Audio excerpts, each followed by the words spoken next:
Welcome, everybody, to the North Carolina Motor Speedway in Rockingham. TNN Motorsports with live coverage of the GM Service 400 for the NASCAR Winston Cup teams. I'm Eli Gold. Glad you're able to be part of our coverage here from the Rock today. 393 laps, 400 miles. We'll be making up the total distance. Again, everybody says he'll be chasing Terry Labonte, not just because he's on the Busch pole, but because he has been the man quick all week long, even the practice runs. Of course, joining us on the telecast, Dick Berggren, Buddy Baker, and Terry's going to be tough. Yeah, he sure is, but this is going to be a very competitive race. They have been coming to Rockingham now for 31 years, every spring, and this is shaping up as the best of the bunch. As far as automotive parity is concerned, of the four top runners, we've got two Chevrolets, a Ford, and a Pontiac. As for equity and driver ability, only 0.6 of a second separates the man on the pole from the guy at the very back of the pack. But Buddy Baker, this morning when they brought out all the equipment onto pit road, they were bringing out an awful lot of spare noses. Well, I hope they don't need the noses today. But this racetrack has a way of getting you where you're very comfortable, and all of a sudden you relax for a second, into the wall you go. Turn 2 has collected a lot of good race cars in the past. Today they're asking a lot of the chassis. Look for tire wear to be one of the factors, and also how much time you lose on the racetrack when you start scrubbing those tires.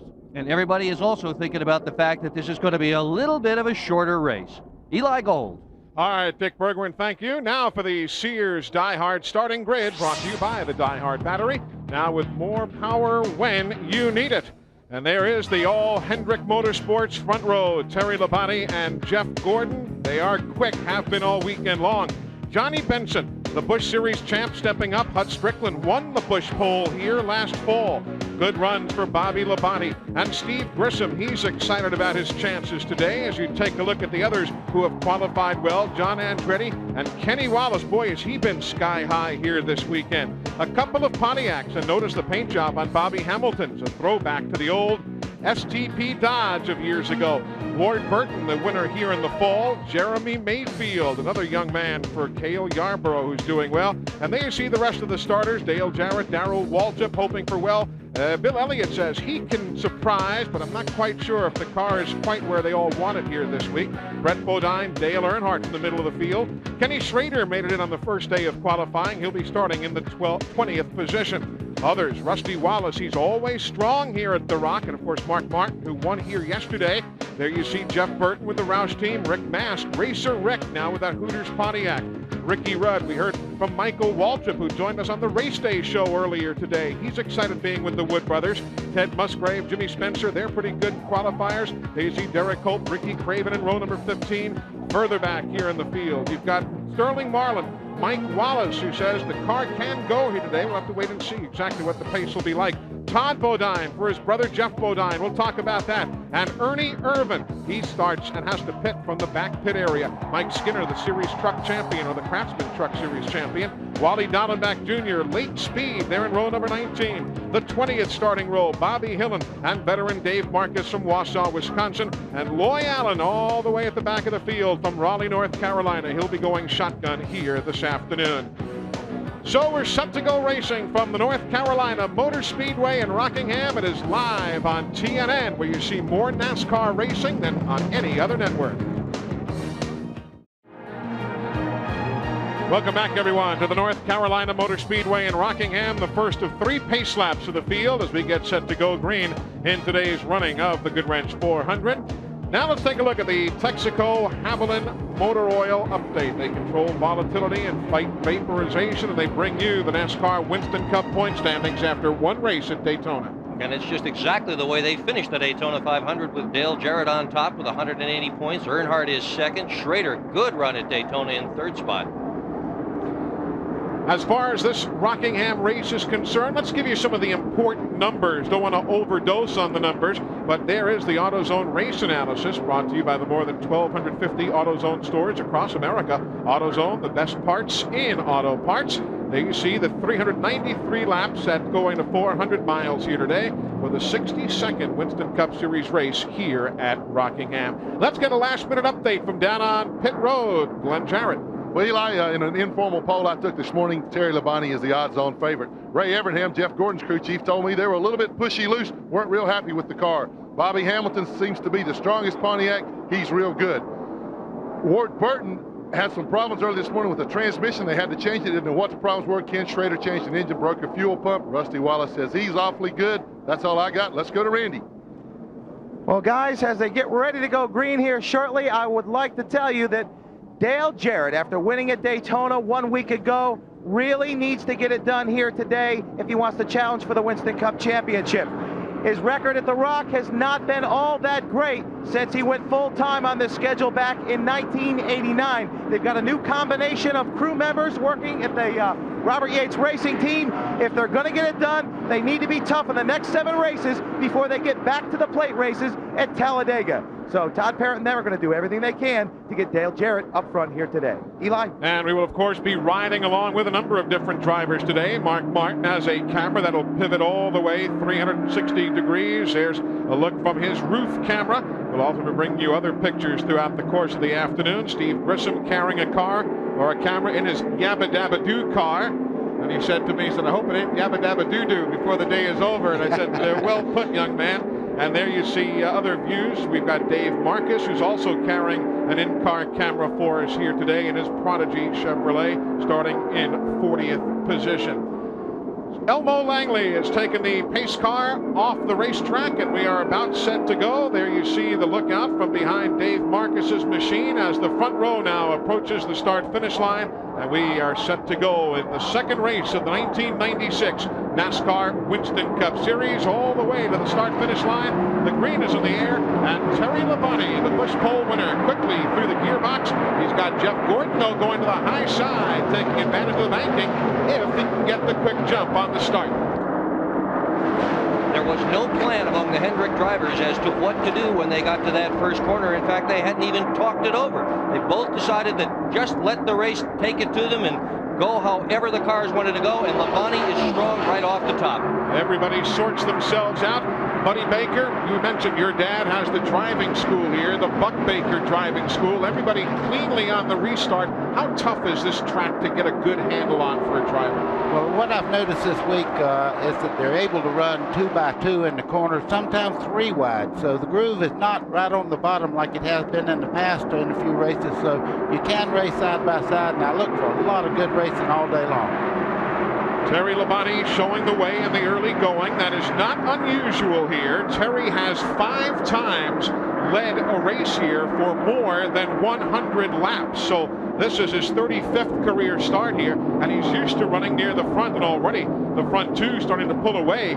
It'll be just about 3/4 of a second from those front 2 back to the 3rd place running Bobby Labonte. Well, Eli, you see Terry Labonte there in the 5 car, right behind him Jeff Gordon. They were very smart at the first part of this race. They got single file. They did not run side by side, and they built a little bit of lead up over 3rd place. There's the 94, Bill Elliott. The 87 is Joe Nemechek. They're working back in the middle of the field, 16th, 17th position. Quite candidly this morning, Mike Beam, the crew chief for Bill Elliott, was kind of concerned as to exactly whether this car is going to be dialed in for the 400 here today. Well, he had a very different strategy for setting the car up, Eli. And usually it's Mike Beam and Bill Elliott that talk this thing over, but they came up with something a little bit different. And I asked Beam, I said, where'd it come from? And he said, Dick, I just had a vision. And that's where it is, Lord. a vision. You still have it, those, buddy? Or is the doctor taking care of those visions? I have a vision. If they keep running side by side like that, Jeremy Mayfield was real lucky there. He almost got collected going in the corner. You have to be very careful. That's a very light spot for the car going in the corner. If you have any contact whatsoever, the car turns right around on the outside. You see the 87, that's Joe Nemechek, just ahead of Mark Martin. Kenny Schrader there in the Bud car, number 25. All the while now, the leaders have worked themselves free by just about a full second on Bobby Labonte. You see others, Dale Earnhardt in car number 3. He's part of that pack. Being posted in 20th spot as there's trouble on the back straightaway. Everybody scrambles after contact with the wall, but everybody manages to remain in the right direction. But problems here. Looked as though Rusty Wallace was the man who made the impact with the wall, though as he comes by us, the car looks fairly clean, but we'll see if we can get a closer look. It was a big scramble of cars down the back straightaway, and we'll find out exactly who it was that made contact with the wall. And oh, there goes a piece of sheet metal off Rusty Wallace's car. It went flying up ahead. You might have seen it just take off, and caution is on the speedway. Looked as though the rear bumper might have come loose. Tough to tell. Well, he certainly impacted the wall. Oh, and there it was. It's the Burton car alongside of him who lost the sheet metal. Eli, that's that second turn I was telling you about. You can just get a little bit high there. The crown right in the middle part of the racetrack there. When you go across there too close to the wall, it's like a vacuum. It pulls you right into the wall. So caution for the first time here, lap number 9 here at the North Carolina Motor Speedway.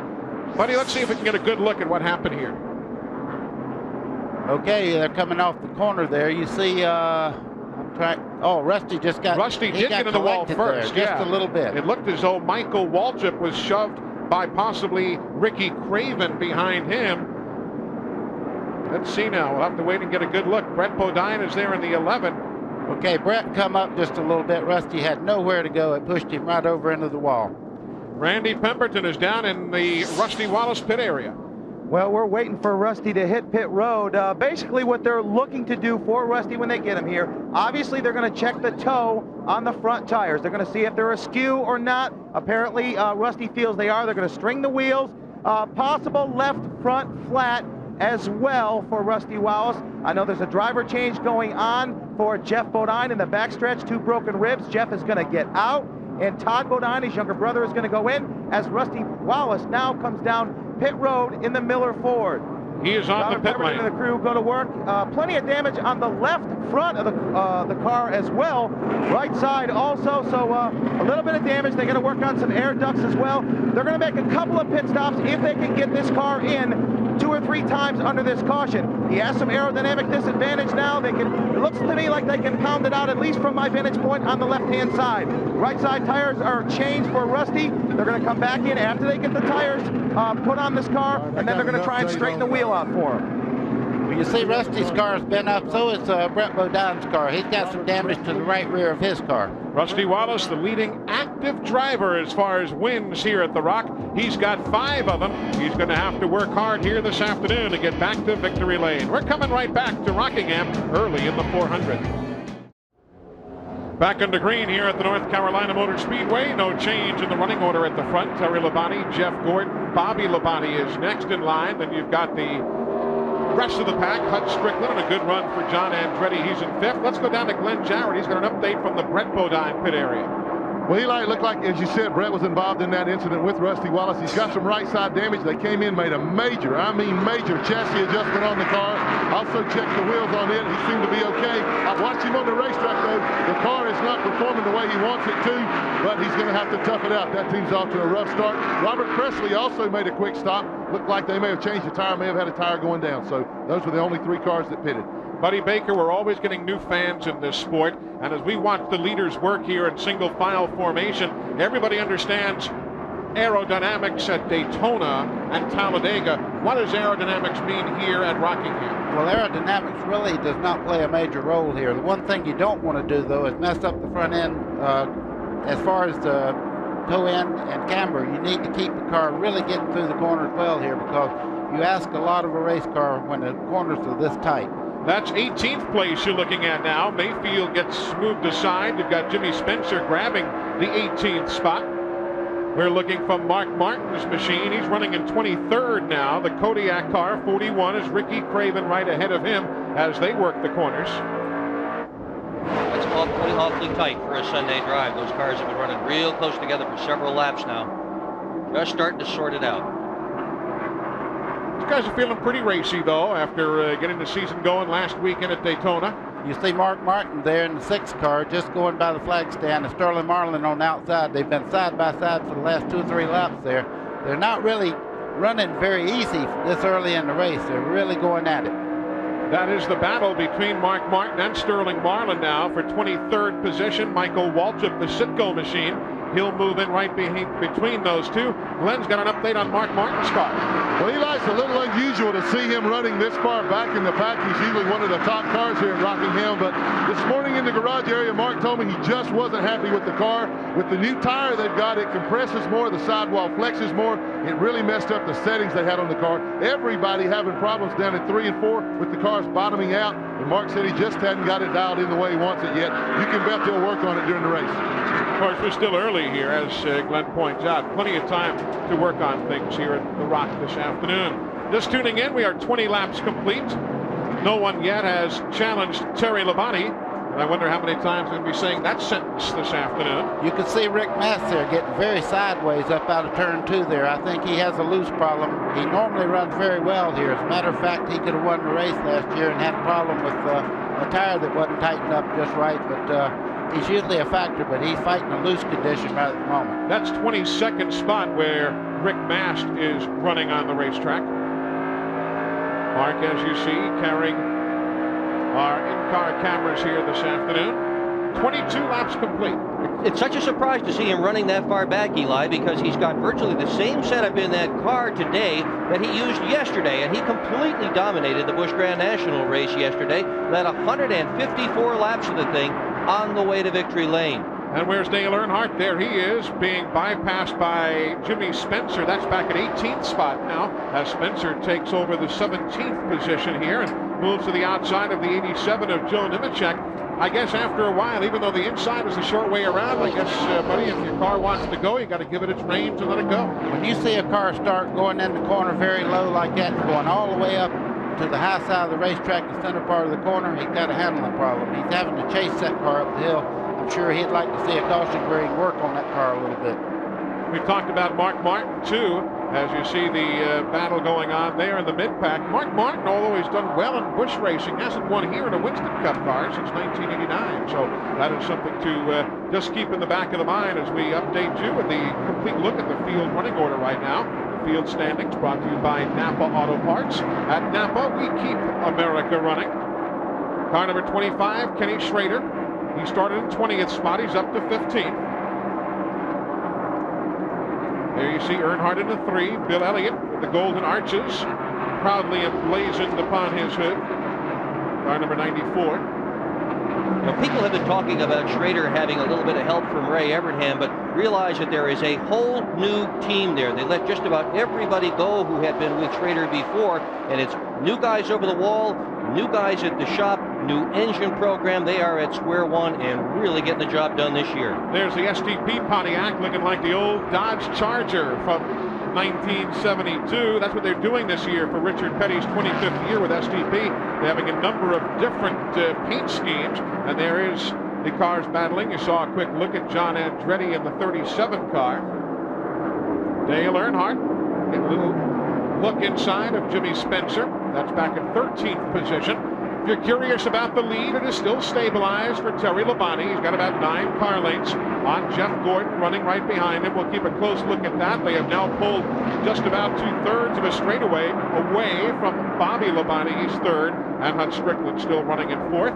There goes Jimmy Spencer now with a bit on John Andretti. Spencer holding down the 12th spot, wants 11th place now as they work the corner. And there you see the lead as Jeff Gordon, for the moment, is very much in the tire tracks of his Hendrick Motorsport teammate Terry Labonte. Live at Rockingham on TNN, 28 laps complete. Welcome back to Rockingham with Buddy Baker, Dick Berggren, Glenn Jarrett, and Randy Pemberton. I'm Eli Gold. Want to send us a question? Have a thought you'd like to express? We've got a fax machine sitting right alongside Big Buddy's right elbow, and that's the number you can call if you want to fax us a question or a comment. 1-800-451-7331. We'd love to hear from you right here at the North Carolina Motor Speedway. Terry Labonte continues as the race leader. There's Kenny Schrader in the 25 inside of Bobby Hamilton. They're battling for the 10th spot on the racetrack. Steve Grissom right behind them in car number 29. Where's John Andretti, though? He is backslid all the way to 21st position. Glenn Jarrett's been checking on that story with Tim Brewer and the boys. Well, Eli Tim Brewer summed it up very quickly, very succinctly in one word: loose. He's very loose. He just can't drive the car through the corners. Not happy with it at all. They've got to make an adjustment. The guy that I'm impressed with is Jimmy Spencer. He's moving up into the top 10, putting pressure on Dale Jarrett right now. And if Dale, you can hear me, let him go, man. He's fast. That's the thought of Glenn Jarrett down on the pit lane. It is 3.8 seconds right now from the leader, Terry Labonte, back to third place, Bobby Labonte. As you see, the Cartoon Network machine, the Hanna-Barbera sponsored entry for Steve Grissom, looking inside, outside, all around the Bill Elliott McDonald's car. That's 14th and 15th. Elliott's in 14th, and Grissom, as you see, in 15th. Dale Earnhardt, he's in 8th spot if you're following his fortunes here this afternoon. You know, you talked about the new look for Schrader's team. Brand new crew chief, Phil Hammer. You've got, heck, all across the Hendrick Motorsports picture. You've got now a chief mechanic, Ed Guzzo, with Jeff Gordon's bunch, working with Ray Evernham. A number of changes. And Ken Howes, he's working in research and development now in the chassis room for that same team. There you see the 37 of John Andretti. We talked about him moments ago with Mark Martin pacing him to the outside. Jeff Burton is the 99, the other car in your picture. I keep seeing puffs off the right side of that number 37, and I wonder if it's tire smoke. If he is that low. Oh, Jeff boy, Burton here we gets go. up off the low side of the racetrack, and Andretti does a great job saving his race car. You saw the Exide machine just move up the banking, and John Andretti reels that baby back in a hurry. As Harry Hyde would tell me, that was loose now. Up till then, it wasn't that bad. And that was definitely tire smoke. Yeah, boy. Back in line, just ahead of Robert Presley. That's back at 29th now. Let's take a look and see exactly how that all unfolded. Well, you can see Robert Presley down on the bottom side there. They make contact just about right there. Yeah, you can see Robert's car kind of slide up into him. Actually, that's Jeff Burton who made the contact there. That was a great catch, though. I guarantee you Ernie Irvin was sitting there in 28 just behind there going, oh boy, don't do that. And there's old Russell William Wallace. He has joined the picture now. Rusty is resurfaced in 29.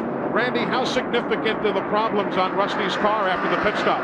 Well, the guy that is on our camera down here, Tom Hoke, he's the shock guru. The significant damage is Rusty believes he broke a right front shock. You remember 1 year ago at Richmond, he dominated the race, broke a shock, ended up finishing, I think, third. So they broke a shock absorber. They believe, they think it's a right front. They have made the necessary arrangements back here in the pits to replace that shock if and when they get a caution. Hopefully they can do it without losing a lap. It is a possibility. So Rusty is going to come down the first opportunity they get under caution to see if he can change his shock. Well, that's the update from the pit lane as we work now at lap number 41 of 393, still in the early stages of the Goodwrench 400. We are live on TNN. Glad you're able to join us. Rusty's getting a pretty good bite off the low side of the racetrack there, and a pretty good pack of cars behind him. You've got Bobby Hillen leading things there. Mike Wallace right behind. That's 33rd, 34th, 35th, and further back. For the record, there's Derek Cope, the man I spent $10 to draw in the pool today. I apparently made a contribution early, but you never know with that car. Jimmy Fennig and the boys are really good at chasing a race car, and that's one advantage of a 3.5-hour race. What's going on at 1 o'clock Eastern time doesn't necessarily equate to what goes on at 4 o'clock Eastern time. Brett Bodine is coming down the pit lane for an unscheduled stop. You see the 31 car there, that's Mike Skinner. He is doing research and development for Earnhardt in the race here on springs and shocks. He's also auditioning for a job as a Winston Cup driver. And a man would be hard-pressed not to hire a Mike Skinner. Very, very talented young man. There you see Johnny Benson in the 30. Quick look at him. Stepping up to NASCAR Winston Cup Series coverage here in 1996. You'll be talking about him all season long. The square D colors, that was Kenny Wallace just going by the screen. There he is. Boy, has he had a good week. And he qualifying at the front of the field, and he's been hanging right in there. He's being shown in the 10th position right now. Here now comes John Andretti down the pit lane. We've talked about some problems with the car. Glenn Jarrett, they finally had to bring him on in here at lap 45. Yeah, Eli, when he got tangled up with Jeff Burton out there and nearly lost the car, they started ready to bring him in now. Wiggins get a good shot now. There's a tremendous amount of damage to the left front of the car behind the left front tire. Fortunately, it's not on the tire, but actually knocked the fender away from it. So he's okay in that respect, but they're making a major weight change in the car. They're really jacking on the jack screws right now. Obviously a 4-tire change at this point. This is a lot earlier than they wanted to pit, but this will give them a chance to see what kind of tire wear they're getting. Obviously not too good as loose as that race car is. He's down and away.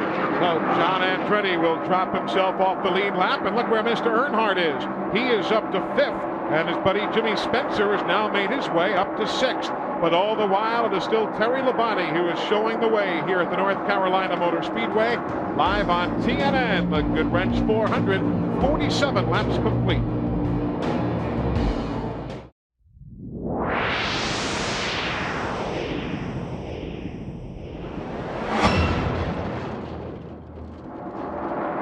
Welcome back, everyone, to the North Carolina Motor Speedway. That's the 7th and 8th place battle on the racetrack now. Johnny Benson just ahead of Dale Jarrett. You see who's running where. How well is Terry Labonte running? He's put Mike Wallace a lap down while you were away. Ted Musgrave has gone a lap down. Mike Skinner has gone a lap down. That's the pace already here. 54 laps into the Goodwrench 400. I'm Eli Gold, Dick Berggren, Buddy Baker, Martina McBride. Great to have you in the booth with us today. Good to be here. Great to see. How was the trip in from Houston? We told the folks earlier you were there last night. When did you make it to the Rock? We got in, we flew back to Nashville last night and got in today just right about an hour before the race started. Well, it's great to have you here. And Martina, for those of you who might have been tuning in a bit late, she sang the national anthem here this afternoon. As you see Bobby Hillin, Todd Bodine in the 7th, subbing for his brother Jeff, who's got a couple of cracked ribs. Jeremy Mayfield in the 98. I was watching along with much of the rest of America while you, Martina, were inducted in the Grand Ole Opry, the 72nd member of that venerable club, if you will. And congratulations. And you were genuinely moved. I mean, that was real emotion. I was very moved. It's, you know, the Opry is something that I've always looked up to and respected. It's all about the tradition of country music and our heritage, and to be included into that family is just a real honor for me. Martina McBride with us, the proud native of Sharon, Kansas. And That's I hope right. everybody is tuned in here. Have you followed racing much? Do you have a favorite driver? You know what? I'm just now getting into racing. This is only my 2nd race, so I'm kind of learning as I go. Yeah. Shame on you. I know. Of course, her label RCA is an associate sponsor on John Andretti's car here this weekend as Jeremy Mayfield makes an unscheduled pit stop here. Or is it unscheduled? Maybe just a tad on the early side, but we're closing in, I guess, on the first pit stop. A lot of fellows come in a bit earlier than normal. Eli, the race cars are beginning to use all the racetrack right now. I think we're having a lot of give up on the cars. Earnhardt is the first guy to really go high on the racetrack. Down in turn 3 and 4, you see him using all the racetrack. Look how high the line is for the number 3 car as you see him going through the corner. And he run Terry Labonte down. He was almost a half a lap back. He's pulled it down to he's in the same corner with him now. Exactly. You see Jeff Gordon running in 2nd spot as Earnhardt tries to get around to the inside of Mike Skinner and does bypass him. And old Jimmy Spencer hanging right there as well. Martina McBride watching from the booth. And I'll tell you, that number 1 single, he's just doing a super job. Wild Angels is rocketing to the top of the charts. I know you're awfully proud. It's very exciting, yeah. It's a good, exciting time for us all the way around. Personally, I like that one, but Independence Day is going to be hard to beat. And of course, the CMA folks agreed when they gave you the CMA award, but you've had a wonderful run of hits. Yeah, well, thanks. We've been real lucky, and a lot of people have worked really hard to make it happen, so it's going good. There's the battle for 2nd spot now. Dale Earnhardt goes to the high side of Jeff Gordon and now finds himself just 1 3/10 seconds behind the race leader, Terry Labonte. Once Earnhardt got Gordon, look at him take off. Look at the distance between those 2 cars and the difference in the line. That's it. He found that high line just a few laps back, and boy, he had motored up through there, took over 2nd place now, and he's catching Terry Labonte. Only 30 cars on the lead lap as you see Earnhardt go around Mike Wallace in the Heilig Myers machine. there is that steady progression that Earnhardt has put on this field thus far. But again, Terry Labonte is still the leader if you're just checking in. And tires are emerging as a major story today. The times have dropped off a little over a second a lap since this event began, and we're looking at 25-second laps. So a second a lap, new rubber seems like a good idea. There's Earnhardt. He's running in the second spot, and we'll get an interval for you between the race leader. There's Terry Labonte, who will come into the picture right there. He's exiting turn number 4, so it's a fairly significant spread right at this moment. But Earnhardt's making a move and taking his way to the front bit by bit. Martina, great to see you. Good luck with all the Grammy nominations. Look forward to hearing some great songs from you. Thanks so much. Thanks for letting me hang out with you guys. Good pleasure. Martina McBride here in the booth. We're coming right back with more from Rockingham in just a moment. Whether you look from ground level or up ahead and up high, it's Terry Labonte showing the way here at the Rock, and those aerial views brought to you by the folks at Steel. Steel, powerful, easy to use, and durable. Qualities you can depend on in Steel territory, and they're responsible for all of the great helicopter shots we're seeing today. Labonte now about to go around the machine of Joe Nemechek. Only 27 cars on the lead lap, and here's Kenny Schrader coming down pit road while you watch Jimmy Spencer and Dale Earnhardt. He's the front brakes on Schrader's car are on fire. That's why he's on pit road. Kenny Schrader with fire coming from the right front wheel well of his car as you watch the second and third place cars, Jimmy Spencer and Dale Earnhardt. There you see Schrader's team, Phil Hammer and the crew trying to work on it. Brandon, what's the update?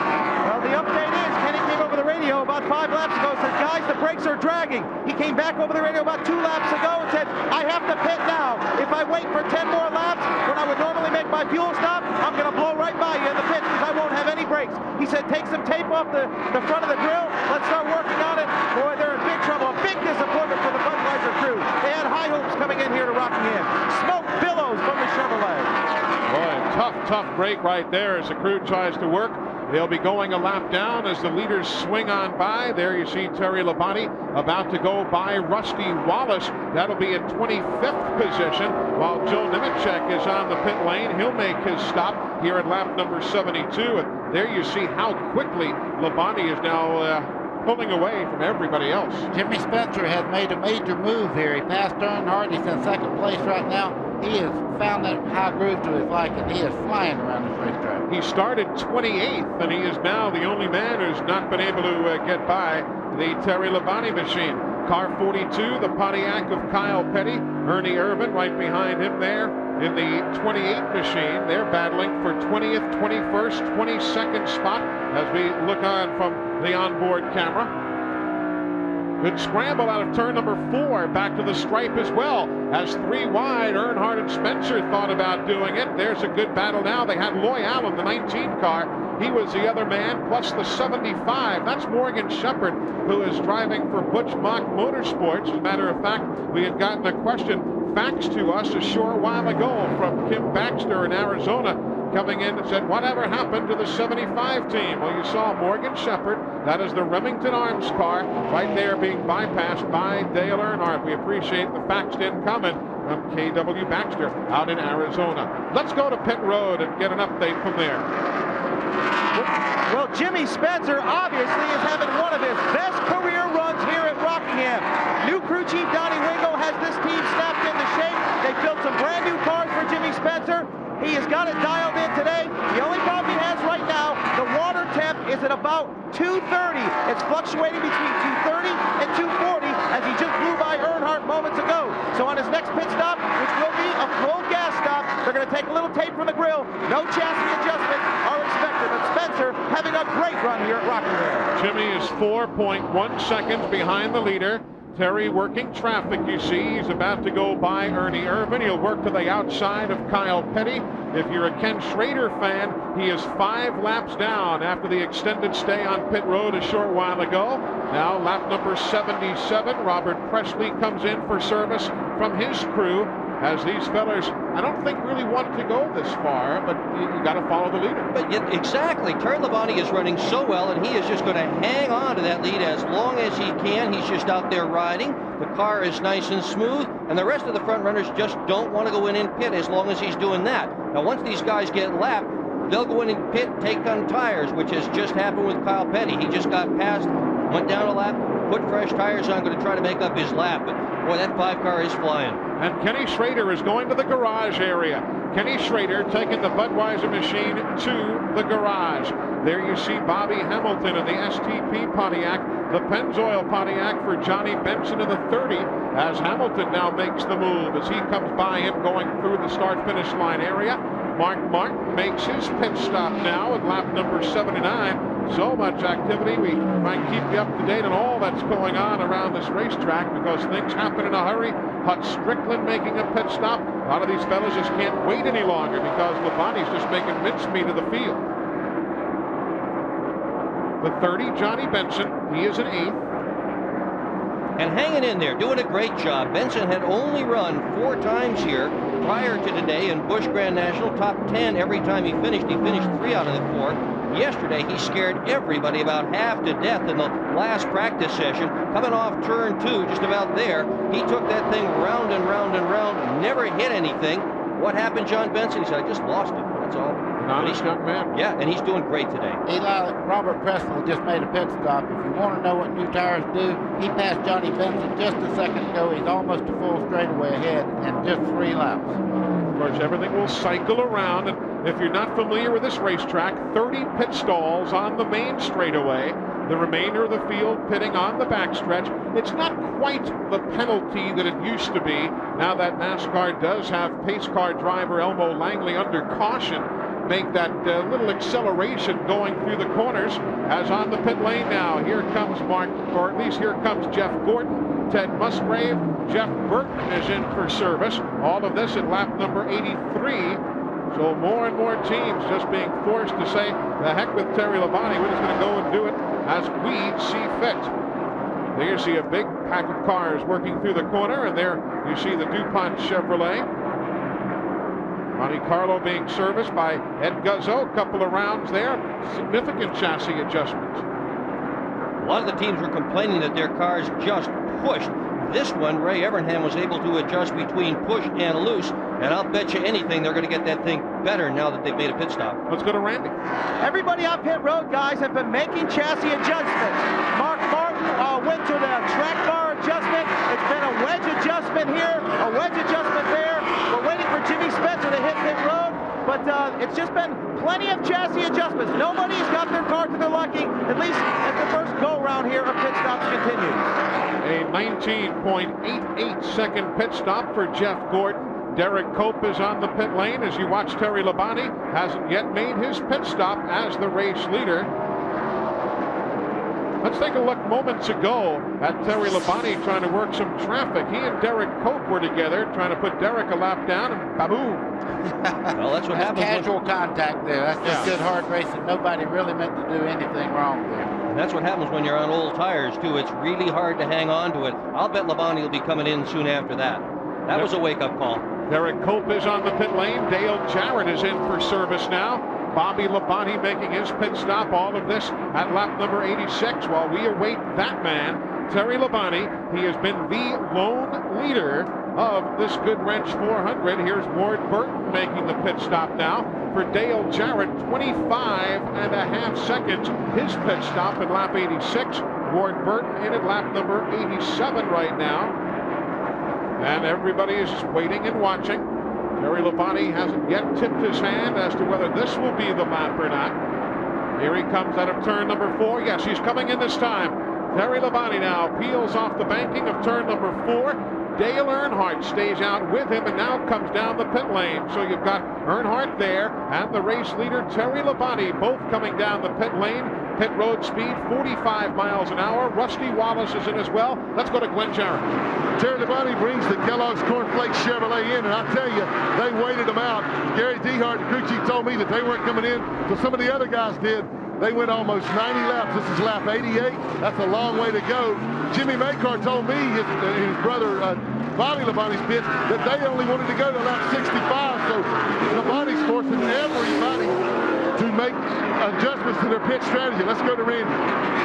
Well, the tape has already come off Jimmy Spencer's front grille. Right side tires are already changed. They're working on the left. Jimmy Spencer, once again, having one of the career runs. Left side tires are on. They've worked on this pit crew over the window to help Jimmy get in on the pit. A nice pit stop for the 23 bunch. Good stop for him. Michael Waltrip, you see, leaving the pit lane in the 21 Citgo Ford. 19 9/10 seconds was the stop for Terry Labonte, the race leader here at the North Carolina Motor Speedway.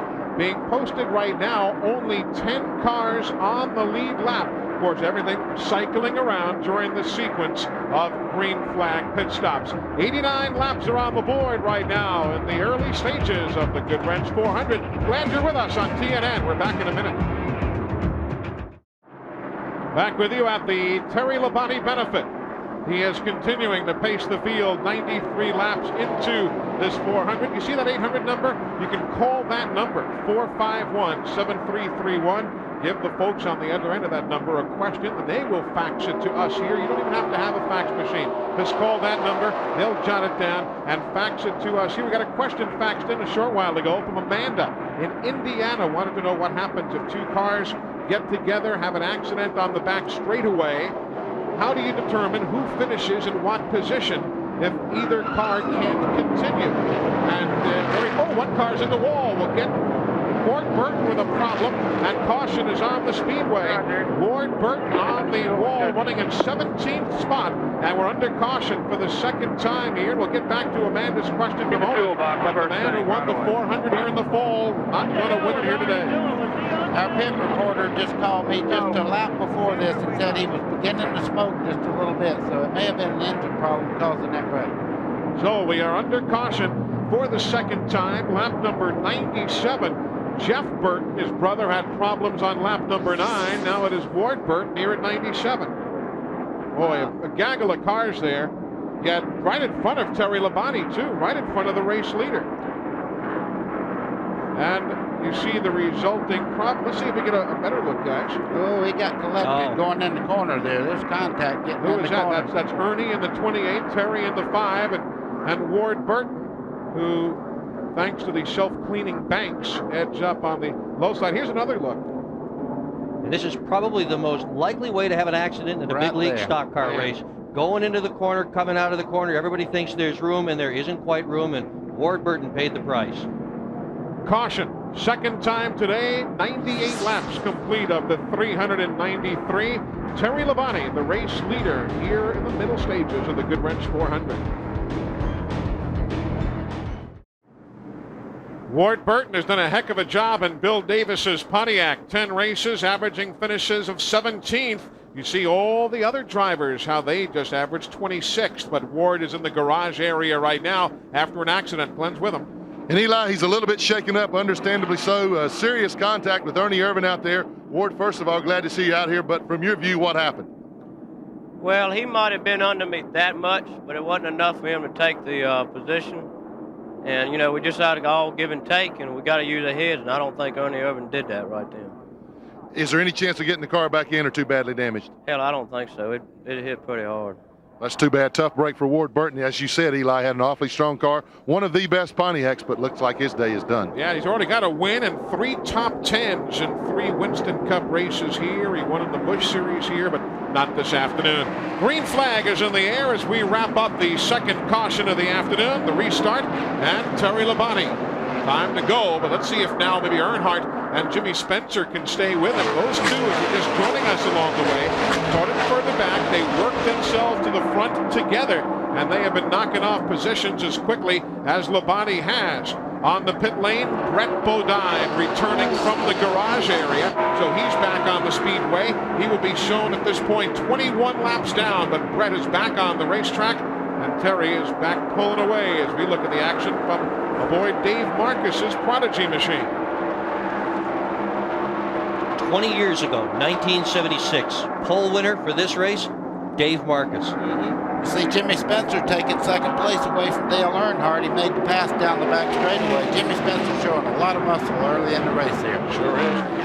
Yeah, a lot of folks forget Dave Marcus's prowess at qualifying. The old K&K insurance car, the North Crosscoff machine. You had Waddell Wilson and he worked together, and they were terrors on the super speedways in particular in qualifying. Yeah, but his greatest prowess has been his longevity. 789 starts to today, Eli.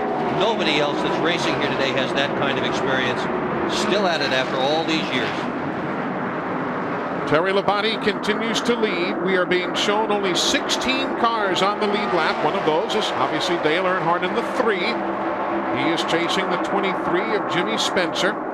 Further back, you've got Dale Jarrett. One car breaks loose as they work through the corner. Hut Strickland now T-boned by Rusty Wallace. You've got Johnny Benson. Everybody else spins. Musgrave is there. Bill Elliott is there. And we are, needless to say, under caution. Caution here at the North Carolina Motor Speedway. Hut Strickland and the 30 of Benson, the 16 of Musgrave, the 2 of Wallace, the 94 of Bill Elliott. This just coming through turns 3 and 4 at lap number 108. Now 109 as the leader takes the caution. Oh, poor old Hut. How about old Rusty? I ever had one of those days, Buddy Baker, where it didn't pay to get out of bed? I've hit everything but the lottery some days when I go to the racetrack. And this thing, these guys didn't have a whole lot to do with this. You see the car breaking loose there, Hut. He comes back across the racetrack. Now you have a chain reaction where guys are doing everything they can to miss it. They run in the back of cars and lose control. You also had Sterling spun in there, I thought at one point, as a trailer. Another angle might give us a better look as to, well, at this point, Hut's already gone. Looks like the car just broke loose. Heck, nobody was around him. Loy Allen was also involved in it. Yeah. And just about everybody else. You could almost go through the starting lineup. Oh, man. Nowhere to go. Nowhere to go. Up on the high side, one is Rick Mast. You saw the Loy Allen car, Musgrave there. He comes nosing in. So we are under caution. Randy is in Rusty's pit. Well, we continue to document the plight of Rusty Wallace and his Miller guys. They've got heavy left side damage. All Rusty can hope for now is to go out there, ride around, clean this car up, ride around, get some Winston Cup points, and go on to Richmond. But not their day today, obviously. My goodness. A lot of work down there from that crew as we are working the third caution flag of the afternoon. Last year in the 400-mile race here in the fall, we had 7 cautions for 64 laps. This is the third caution flag of the afternoon at lap number 108 as we ride along with Dave Marcus. Don't want to forget old Amanda back there in Indiana. She told us about that question about scoring as we watch from Dave Marcus's car that accident that happened moments ago. Here's what it looks like.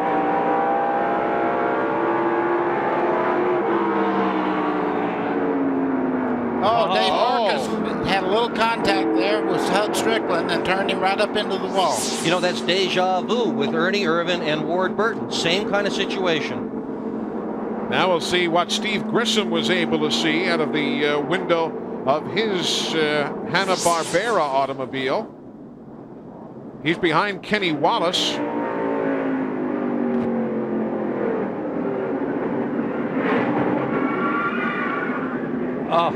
That is not a 360-degree camera.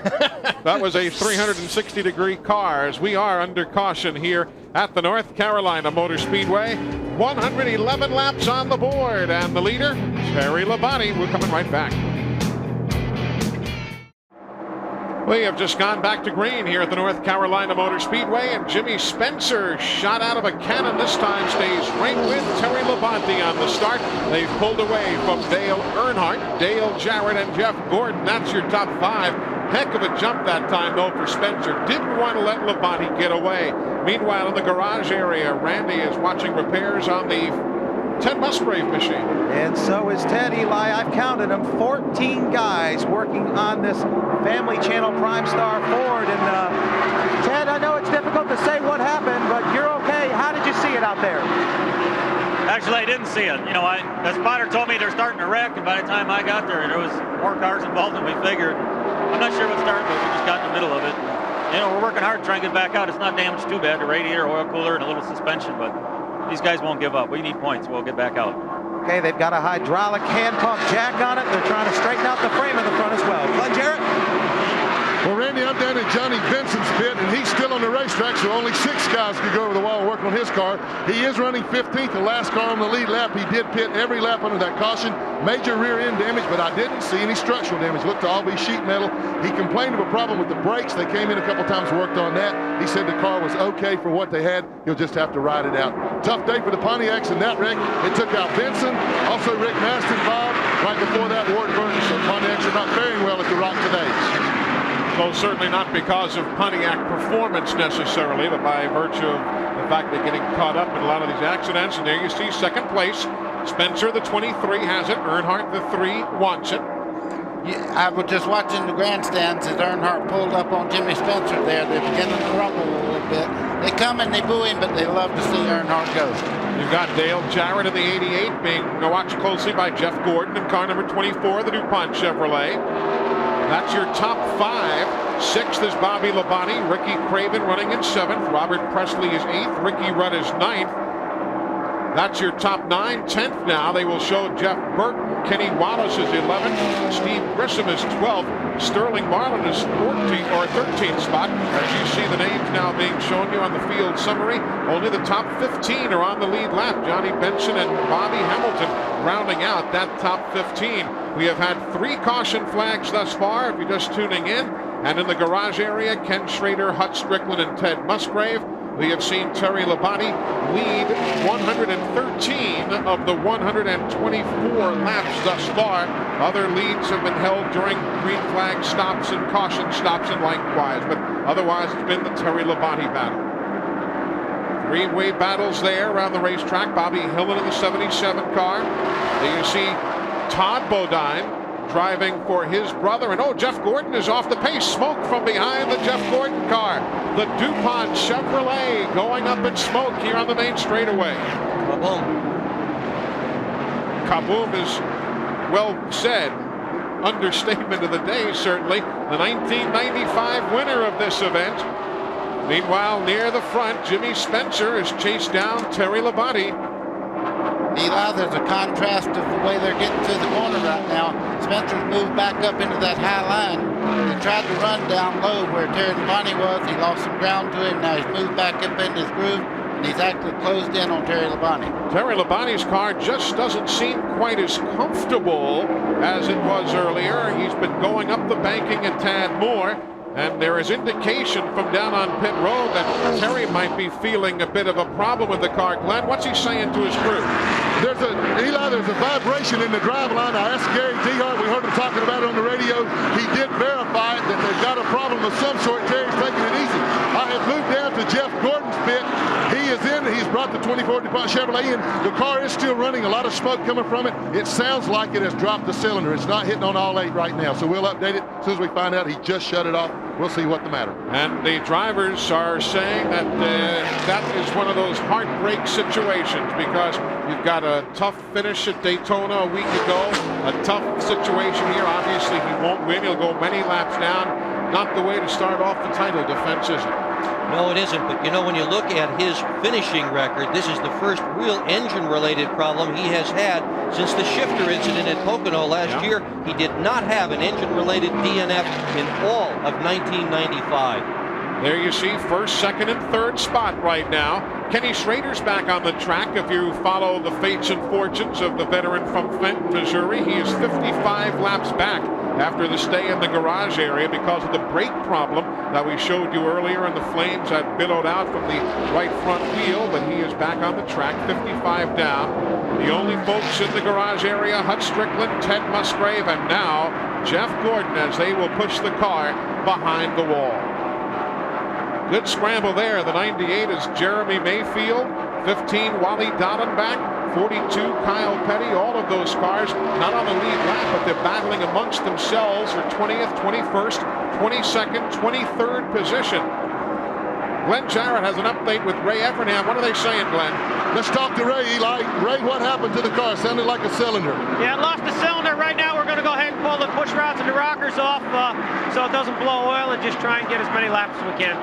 Okay, we're going to let him get to work. Let's go to Randy. Well, I can tell you right now that the 33 car is hitting pit road. It seems that there's an ignition problem for Robert Presley. We were just getting ready to talk to Hut Strickland. We'll try and get a word with him. He's helping the guys on the Circuit City Ford try and clean this mess up. Hut, what happened and how'd you see it out there? Not really for sure what happened. I went in on the outside of Marcus there, and I don't know if he pushed up or really what happened there. It's one of them deals with the wrong place, the wrong time. But, just one of them things. I mean, sure it wasn't that many intentions, but I want to say that's racing. Okay. Good luck at Richmond. Eli? All right, Randy, thank you. We talked moments ago about Robert Presley. He was running in 7th spot when he had the problem that has now dropped him at least 1 lap down, possibly more as you look at the battle for the lead. Let's also tip our hat to Ricky Craven. He is now running in 6th spot as we see Spencer trying to take advantage of Labonte going back into the corner. Ricky Craven, who started 30th, is now running in the 6th position. But a great battle for the lead, working the back straightaway here in Rockingham. Dale Earnhardt's not in your picture. He's just 5 car lengths further back, though. He's waiting and watching more than anything else. And what an upset this would be if Jimmy Spencer would win this race today. I went through the garage area this morning and I talked to virtually every crew chief there, and I said, who are you most worried about? They all said, oh, the 5 car, the 3 car. Not one crew chief mentioned Jimmy Spencer. Look at how well he is running here at Rockingham today, though. 13th Winston Cup race here for Jimmy Spencer, and he has only 1 top 10 to show for it thus far. But he is very much in position because he is one of only 11 men, 12 now, to remain on the lead lap. There is Terry Labonte. Look at Earnhardt just riding back there in 3rd, watching these guys race and wear out their tires. Earnhardt told his crew that today's race was going to be a race of driver discipline. Who could be the coolest the longest? And these 2 guys are racing each other hard. Earnhardt's just letting his car roll on. Here goes Jimmy Spencer now. He'll try the outside on Terry Labonte if he can make it stick, going back into turn number 1. High, he goes up the banking. He's keeping it wound up. Eli, that's hero material when you pass somebody on the outside like that. That's a power move. You see Terry Labonte not fighting back right at the moment. I think right now he's just settling in, going to do like Earnhardt, just going to sit there and watch the lead car run. Lap 137, a new leader here in Rockingham. Let's go to Randy. Well, there could be a possible problem on the 5 car, and that is they believe they have cracked either the header or the exhaust pipe that trails out of the left side of the number 5 Kellogg's Monte Carlo. So you can substantiate that he would have a little bit of a loss of power there. He does feel a difference, so look for him to possibly string that header up when they pit next time. Jimmy Spencer, the leader here at the North Carolina Motor Speedway in Rockingham, trying to pull down another NASCAR Winston Cup win. Pretty good mix of Fords and Chevys. No Pontiacs, though, in the top 10.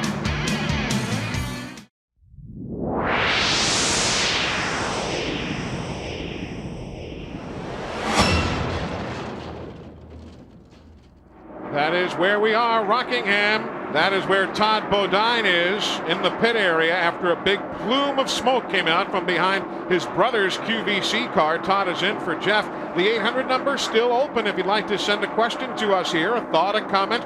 1-800-451-7331. Never did finish Amanda's question earlier. Every time we open our mouth, somebody went into the wall. She wanted to know, how do you score a car if there's an accident on the back straightaway? And who finishes where? Well, the scoring reverts back to the last completed green flag lap. So if 2 guys wreck on the back straightaway, they will get finishing credit for where they came across the line on the last green flag lap of action. So we appreciate Amanda up in Indiana joining us with a question. We hope to hear from you folks at 1-800-451-7331. Attrition rate, Hut Strickland, Ted Musgrave, Jeff Gordon. Now Todd Bodine taking his brother's car to the back pit area with a lot of smoke billowing from behind it. There you see Kyle Petty now working inside of the Jeremy Mayfield automobile, and Robert Presley's car now behind the wall. Randy? Well, Andy Petrie and the crew surveying the damage. The bottom line is, Robert, it appears it's an electrical problem. Yeah, that's what we think. You know, the motor, the temperatures was real good, you know. Wasn't running the car hard, just, I think we was up 6th or 7th, you know, just riding. Andy said, you know, you're fast as anybody. So we just wanted to wait this second half and go, and coming off 4 there, going under Craven, it just cut off. Okay, good luck next week. It's a grind on the Winston Cup Series as far as the 7 car and Todd Bodine. They believe they burned a piston. There you see the battle for the 7th position on the racetrack right now. Actually 8th at this very moment. We watch from Steve Grissom's machine. You know, shouldn't be surprised that Presley was running up in 7th before he had the problems. That's the same car that won the outside poles at Martinsville last year and New Hampshire back in July. So that's a proven racing machine. And there goes Ricky Rudd high up the banking, opens the inside for Sterling Marlin. So swap them around, give Sterling the 8th spot, and Ricky Rudd backslides to 9th. Steve Grissom in the Cartoon Network machine. He is being shown in the 10th spot. Kenny Wallace and Bobby Hamilton, the other 2 cars on the lead lap in 11th and 12th. We have had just 3 caution periods here this afternoon. As you see, the 5-car Terry Labonte, the 3-car Dale Earnhardt running in 2nd and 3rd, and Glenn Jarrett is with Terry Labonte's crew chief. Well, that's that Gary Dehart. Gary, we reported a little while ago you had a vibration. Has it gotten any worse? Has it stabilized? What's the story? Yeah, right now it's about the same as it was. It may be just a tire out of balance. We could have threw a weight or anything off of it. I hope that's what it is anyway. Terry had to give up the lead dispenser. Is the car working as well as it was? No, earlier on the first set of tires it was a little bit loose, so we tightened it up a little bit and actually probably got it a little bit too tight right now. But we'll get it freed up just a little bit. We all right. Well, that's the story. He says they're okay. A lot of concern when that vibration was first reported. Now they think it is tires. At this point, Dale Jarrett running in the 4th spot. He is neither gaining nor losing anything to the race leaders. If you're one of those who likes to play the numbers game, last year Dale Jarrett, he finished 5th at Daytona last year, finished 5th here at Rockingham. Well, we're going to transfer that to finishing 1st at Daytona last week. Who knows what will happen around a few hours from now here. I'm watching Bobby Hamilton in that STP car, that red and blue. That's the color combination that when the whole thing started, they kind of agreed on. Andy Granatelli wanted the car all red. Richard wanted the car all blue. They wound up with a compromise. But when that car gets to the road courses this year, folks, it's going to be all blue, the way it used to be. That's going to be neat to see. The old Superbird color, if you will. That was one of those famous paint jobs. Yep, 1972, when STP first joined Petty Enterprises, and they're celebrating all of that here this year for Bobby Hamilton, a very talented young driver out of Nashville. He's really come along a long, long way. With Richard Petty as a tutor on as far as his career is concerned, Bobby Hamilton's going to win some races for Richard Petty. Richard's very high on this young man. That's 5th place coming out of turn 4, right past the camera. That is Bobby Labonte in the 18, Ricky Craven behind him. Craven qualified 8th here last year in the spring and finished 16th. He finished 8th here in the fall. So the fact that Craven is running in the top dozen or top 10, not to be a surprise either. And he led some laps last week in the Daytona 500. He is off to a terrific start in 1996. Finished 3rd yesterday in the Grand National race after a stirring run. He was one of the few people who could do anything with Mark Martin all day. Craven in the number 41. There you see Kenny Wallace in the 81. The 10 is Ricky Rudd. That is 9th and 10th spot now. You've got others closing in behind. Bobby Hamilton is right there as well. He's trying to put the blocks on the lapped car of Bobby Hill, and he's the 4th car in that pack. But you've got Wallace on the low side, Rudd on the high side. That is 9th place being contested right there on the racetrack. Good car that Rudd has got. That's the same car that Hut Strickland put on the pole here last year for the fall event. Richard Broom liked the car so much he went out at auction, bought it. They painted it up in the Tide colors, and it's doing a fine, fine job today. You know, they don't really have I guess they do have a crew chief, team man. What do they call it? A pit captain on race day. Very unusual terminology for Ricky Rudd's team. Well, it's an unusual setup as well. Richard Broom goes on top of the roof and he spots for the car. Ross Friesinger is on pit road and they call him the pit captain. And I think what that really means is he's the guy that's supposed to cheer the crew on and talk to the TV reporters. There you go. Whoa, Kenny Wallace was some loose coming off turn 2 just then. The back of the car turned all the way out towards the wall. He got it back straight though and never checked up. Those cars there are running for position 9, 10, and 11. The other car in the mix, the 77, is Bobby Hill, and he is being shown an 18th, 1 lap down. Average speed of 120.486 miles an hour thus far. We are at lap 159 of 393. Back up front, you see the Jimmy Spencer machine. He took the lead at lap 137, and he has a 1 second lead now on second place. Terry Labonte, Dale Earnhardt, Dale Jarrett. There you see the rest of the top 10. Welcome back, everyone, to the North Carolina Motor Speedway in Rockingham. That is the battle for the lead. Jimmy Spencer kind of skating around on the racetrack just a tad. There you see Bobby Labonte in the 18. Reports on pit road say he may have a vibration in his car as he's being bypassed by Jeff Burton. That is for 5th and 6th spot right now. Burton in the Exide colors for Roush Racing. And Labonte, you see, go way high on the racetrack. So that'll open up the inside if Burton can keep it wound up as they head back to the stripe. Otherwise, Morgan Shepherd has gone to the garage area. John Andretti with a lot of smoke behind his automobile. He has gone to the garage area now. And if Jeff Gordon is the man you like to follow, he's back on the racetrack 35 laps down. But boy, things happen in a hurry here, don't they?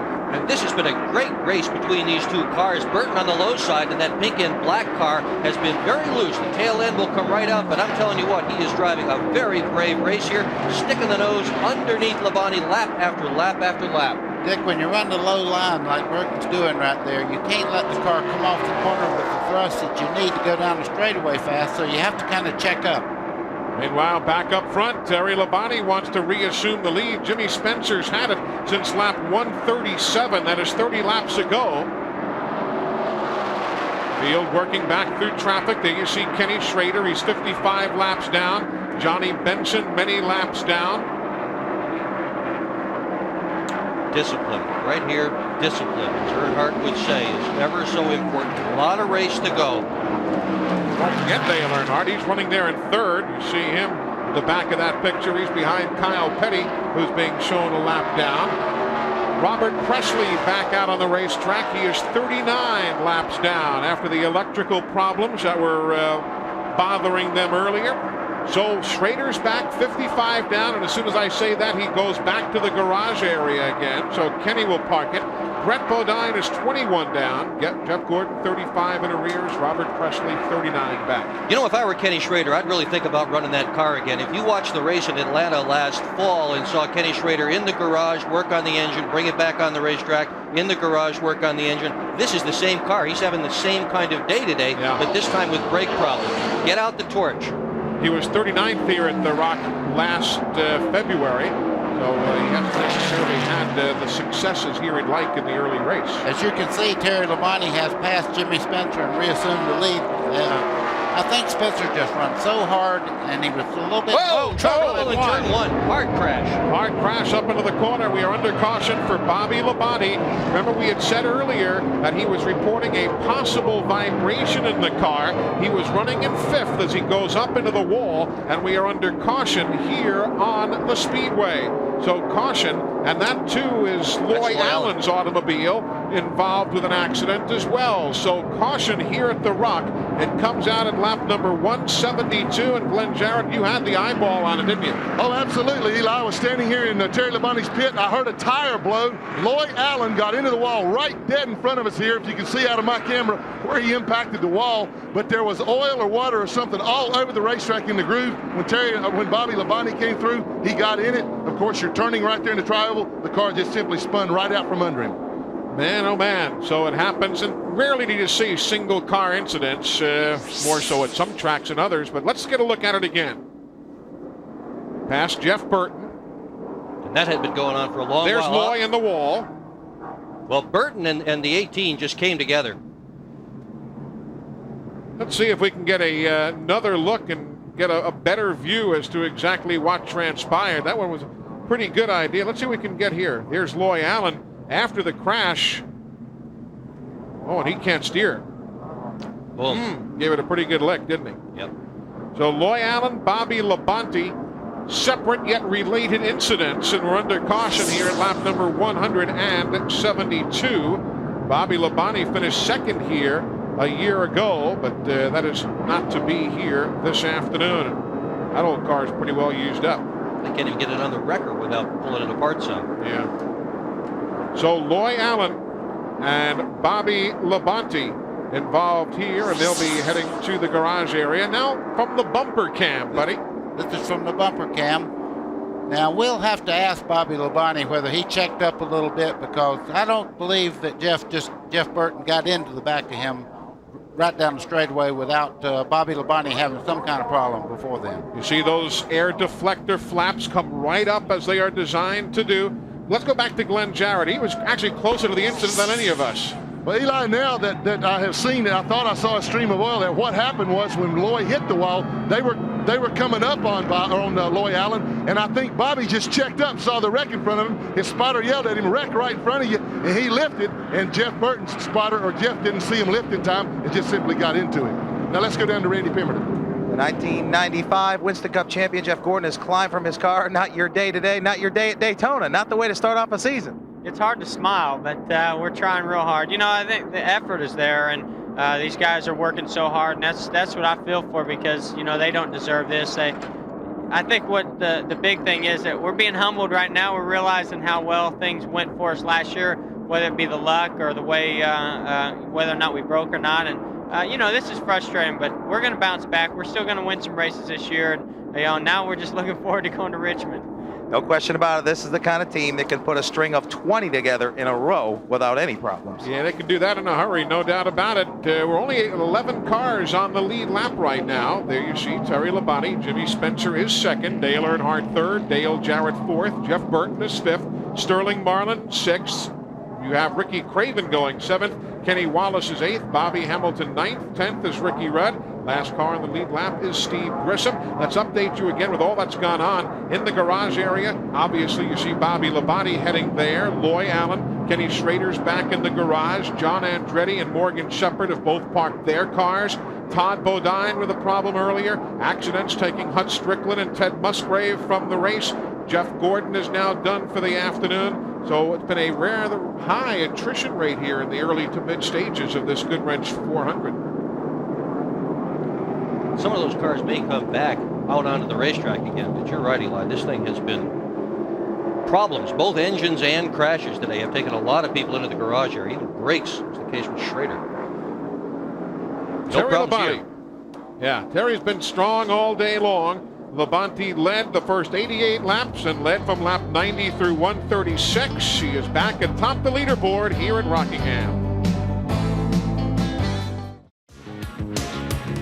Terry Labonte continues to lead. How close? You wonder how we get the great pictures we're getting? Well, that is one of the TNN cameras right there, and you see where the impact was on the wall from that last accident.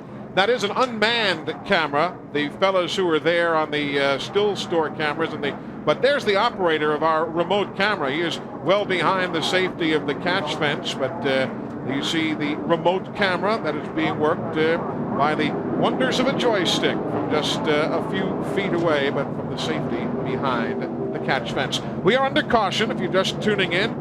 4 caution flags this afternoon. We're here at lap number 178. Don't forget, folks, Opryland USA, the official destination of NASCAR. For more information on Opryland USA, call 615-889-6611. Monday through Friday, they are open. If you've not been to Opryland, you need to take the family and enjoy it. It's a great, great time, and the Gold family can vouch for that, I promise you. You see the 88 car running the bottom part of the racetrack. I understand he's worried about running out of fuel. Let's go to Randy. You are exactly right, buddy. There have been a couple of guys that are concerned about it. Earnhardt has taken a dip down too, going down the front stretch. There goes the 88 on the bottom. Pit road still closed. They've got to get pit road opened up pretty quick. DJ is worried about fuel. He is slowing going into 1. He was in at lap number 86 for fuel. Dale Earnhardt came in 2 laps later at lap number 88. And right now they are looking, NASCAR is, at the integrity of some of the walls out there. We saw where Loy Allen impacted the wall and all. And NASCAR is not going to put this race back under green until they are sure that everything out there is in safe condition. They, of course, have the care unit out there. Loy Allen was involved along with Bobby Labonte, and NASCAR obviously taking a long, hard look at all of the safety out on the back straightaway, checking to make sure all the drivers are okay. And the field now is being brought virtually to a crawl by Elmo Langley, who drives the Pontiac safety car. All the attention being riveted to the Loy Allen automobile at this stage of the afternoon. Red flag now going in the air as Doyle Ford will signal the red flag. And there you see the Loy Allen car, young driver from Raleigh, North Carolina, being tended to. And we'll get another look and see exactly what happened to his car. By that point, he'd already gotten out of shape. Eli, he'd already had tremendous impact on the right front corner there. He has no brakes or any steering whatsoever. You see it going into the inside wall. Watch this hit. Boy, he hit hard right there. He did that. So Loy Allen is now being tended to by the NASCAR safety officials. And that obviously is a reason for the red flag. His safety paramount to everyone. So the red flag being thrown here at lap number 179 at the North Carolina Motor Speedway. Terry Labonte, the leader at the red flag. Back with you at the North Carolina Motor Speedway, where Terry Labonte has led all but 34 laps here this afternoon. And obviously the cars have been stopped, a red flag condition here at lap number 179 for an incident that brought out the fourth caution of the day. It's a twofold situation that's unfolding on the back straightaway. Matter of fact, Bill France Jr., the president of NASCAR, just stepped into the booth moments ago, and he's saying, obviously, number one, we have to tend to the welfare of Loy Allen. His car is still there, surrounded by all the safety crew members. And number two, he said, we cannot open, speaking for NASCAR, he said we cannot open the front pit road, which obviously is totally unencumbered. There's no problem there. But he said we can't open the front pit road because you see there, you can't come down the back pit lane. And there are some significant race cars that are pitting on the back stretch. You have dual pit roads here, and obviously you can see that the entire entrance to that back pit lane is blocked, and there's no way you can have 30 guys pit and penalize the other dozen who can't get to their pit stalls. So twofold concern, number one for Loy Allen, and number two for the lack of access to the back pit road. If you're just tuning in, here's what happened in the incident. Not so much to Loy, we saw that earlier, but here's what happened to Bobby Labonte at lap number 172 as he was going past Jeff Burton there and heading up towards the corner. There's Loy, top of your screen. He's already in the wall. And there, Bobby Labonte has the car get away, and up the banking he goes in close quarters racing with Jeff Burton right behind him. Let's get the word from Bobby Labonte. He's in the garage area. Well, Bobby Labonte absolutely is just distraught over losing this race car here today. The crew is working on it. It's a delicate situation to get these drivers when they wreck. We try to respect them as best we can. He had some local reporters here that he didn't exactly agree with their questioning of him a few moments ago. So Bobby Labonte has taken a little walk to take a few breaths and gain his composure. We'll try to get back up with him as they attempt to fix the interstate batteries machine back here in the garage area. All right, Randy, thanks a lot. Everybody's still waiting on the disposition of Loy Allen, and he is being tended to while we watch Bobby Labonte's car. Loy being tended to at the end of the pit lane on the back straightaway. 29-year-old from Raleigh, North Carolina. And there you see Loy Allen's car. They have to really work hard to get him from the machine. But that's always the first concern around here. Sure. Always, always. Nothing matters more than the drivers. And there he is on a stretcher, obviously. You see the stretcher being rolled to the ambulance, and Loy will be taken either to the infield care center or to potentially another medical facility here in the Sand Hills region. And certainly we'll get an update from the guys on pit road here as quickly as possible. But Loy Allen and Bobby Labonte in the garage area. Obviously, Loy not to return. Bobby Labonte's bunch still looking at the Interstate Batteries Chevrolet. Under red flag conditions, we are at lap number 179 of 393 here in Rockingham. Terry Labonte leads under the red. Welcome back, everybody. Red flag conditions here at the North Carolina Motor Speedway in Rockingham. There you see the top 10 as we are under this red flag condition. Terry Labonte having led all but 34 laps here today.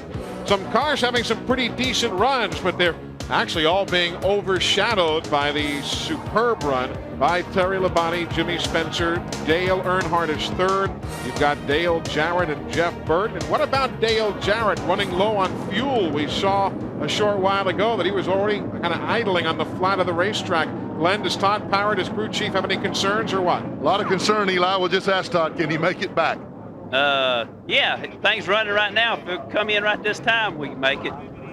Well, it's really kind of a blessing if we're going to have to stay out there that they stop the cars, because you guys would have probably run out in a lap or two, right? Oh, yes. Good thing they did stop them, or we would have run out of gas. We'd had to come in, get fuel, and gone to the tail end of the longest line. That'd been a shame because we got a good race car, and we need to stay up front. Car looked like it was a little bit tight to begin with. How is it now? Still just a little bit tight. We're going to free it up a little bit this time. All right, well, they're getting ready. They're hoping they're going to turn them loose. They definitely need gas. So the caution flag is flying again. For those of you not familiar with the rules of NASCAR Winston Cup racing, you can do no work on your car at all when the red flag is being displayed. Well, Jimmy Spencer has just come into the pit area, and the flag is waving that says it is closed. Boy, that's a huge mistake on Jimmy Spencer's part right there. Let's go to Randy. Well, I believe, if I'm not mistaken, he'll end up going to the longest line. If that's correct, they're going to go ahead and fill it. They needed gas. They just radioed Jimmy, said, you have got to pull that thing in here right now. Likewise for Dale Jarrett as Jimmy Spencer pulls away. Yeah, Jimmy Spencer came in at lap number 88 as pit road is now officially open after a 9-minute and 15-second red flag period. So 9 minutes and 15 seconds the delay under red. And you're right, Jimmy Spencer really had no choice. I mean, you got to come in and go to the longest line of traffic on the restart, or your day is totally done. Or sit on the back straightaway and watch everybody go around anyhow because you're out of gas. I mean, he had to do something. So Jimmy Spencer comes in at lap 180.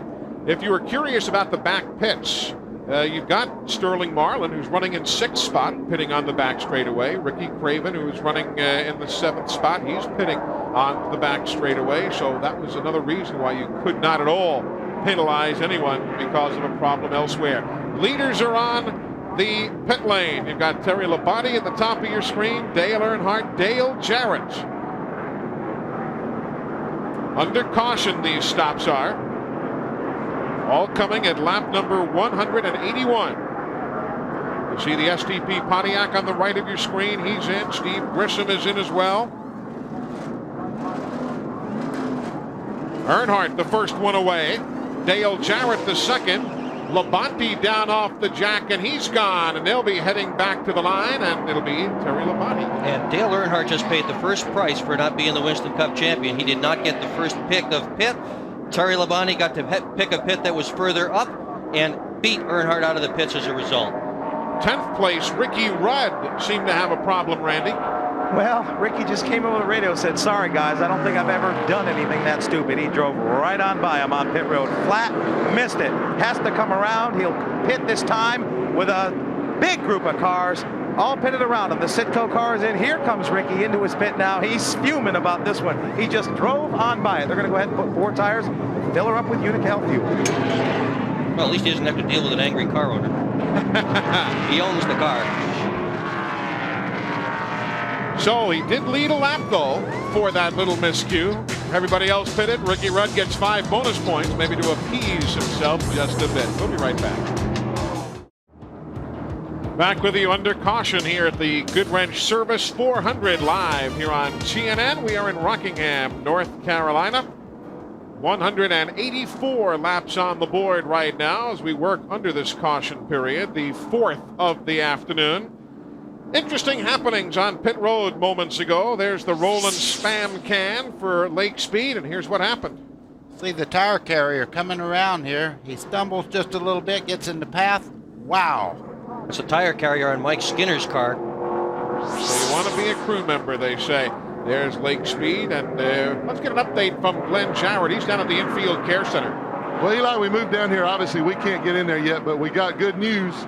One of the people from the team came out and told us that Loy is awake. He is breathing on his own right now. They're not sure of the extent of his injuries right now, but they're going to move him from here to the Carolinas Medical Center to more thoroughly check him over. But good news so far. He is awake, alert, and is breathing well, so no problems there. They just don't know how bad it is we'll find out more as soon as we can and let you know. But good news so far. That is wonderful news. So you kind of get that feeling in the pit of your stomach, and you try not to get too close to any of these guys, but you've got to be close enough to have that good working relationship, and you always feel kind of queasy when it's a friend down there. And he is a guy that's real easy to get close yes, to. He is, think absolutely everybody in the garage area likes Loy Allen. He's a young man who just has got the kind of personality that's very, very attractive. Won the Busch Pole for the Daytona 500 back in February of 1994, you might remember. Also an ARCA winner. Yes, he is. Well, we've talked so much about Chevy, about Ford, about Pontiac. Why don't we take it a little bit further here as we work this caution flag. Look at these numbers, Dick Bergman and Buddy Baker. You guys are the experts in that, but folks talk about what is different among these cars, so on and so forth, and that's a very vivid explanation. Well, what NASCAR is trying to do is to make the various brands run as evenly as they possibly can on the racetrack. And here you want to have a bit more spoiler if you possibly can. So the Pontiacs and the Fords, they've got about 3/4 of an inch more spoiler, exactly 3/4 of an inch more spoiler than the Chevy does. The air dam, that's the front of the car, is a little bit closer to the ground with the Fords and the Pontiacs than it is the Chevy, except this air dam. Looks like this one's a little bit unadjusted. Well, NASCAR kind of got the bull by the horns and said, we're going to the wind tunnel. The Chevrolet proved that they had more downforce, so that was the way they regulated the cars and made everybody on the same fighting field. Except for Daytona. At Daytona, the only difference was that the Ford was allowed a roof that was 1/4 inch lower than the Chevrolet or the Pontiac. Other than that, the spoiler, ground clearance, all of it was the same for all of the brands. Well, it sure looks like they've got them running pretty evenly today. I think the Pontiacs would have had a better showing if so many of them didn't get damaged, because they surely have been fast. We've seen both fast Fords. There's the fastest of them, who's getting moved to the rear now for taking that early pit stop, and fast Chevys as well. Now, Jimmy will stay on the lead lap, but as we had mentioned earlier, he pitted while the red flag was closing pit road, and that would mean he has as a penalty must start at the tail end of the longest line of traffic.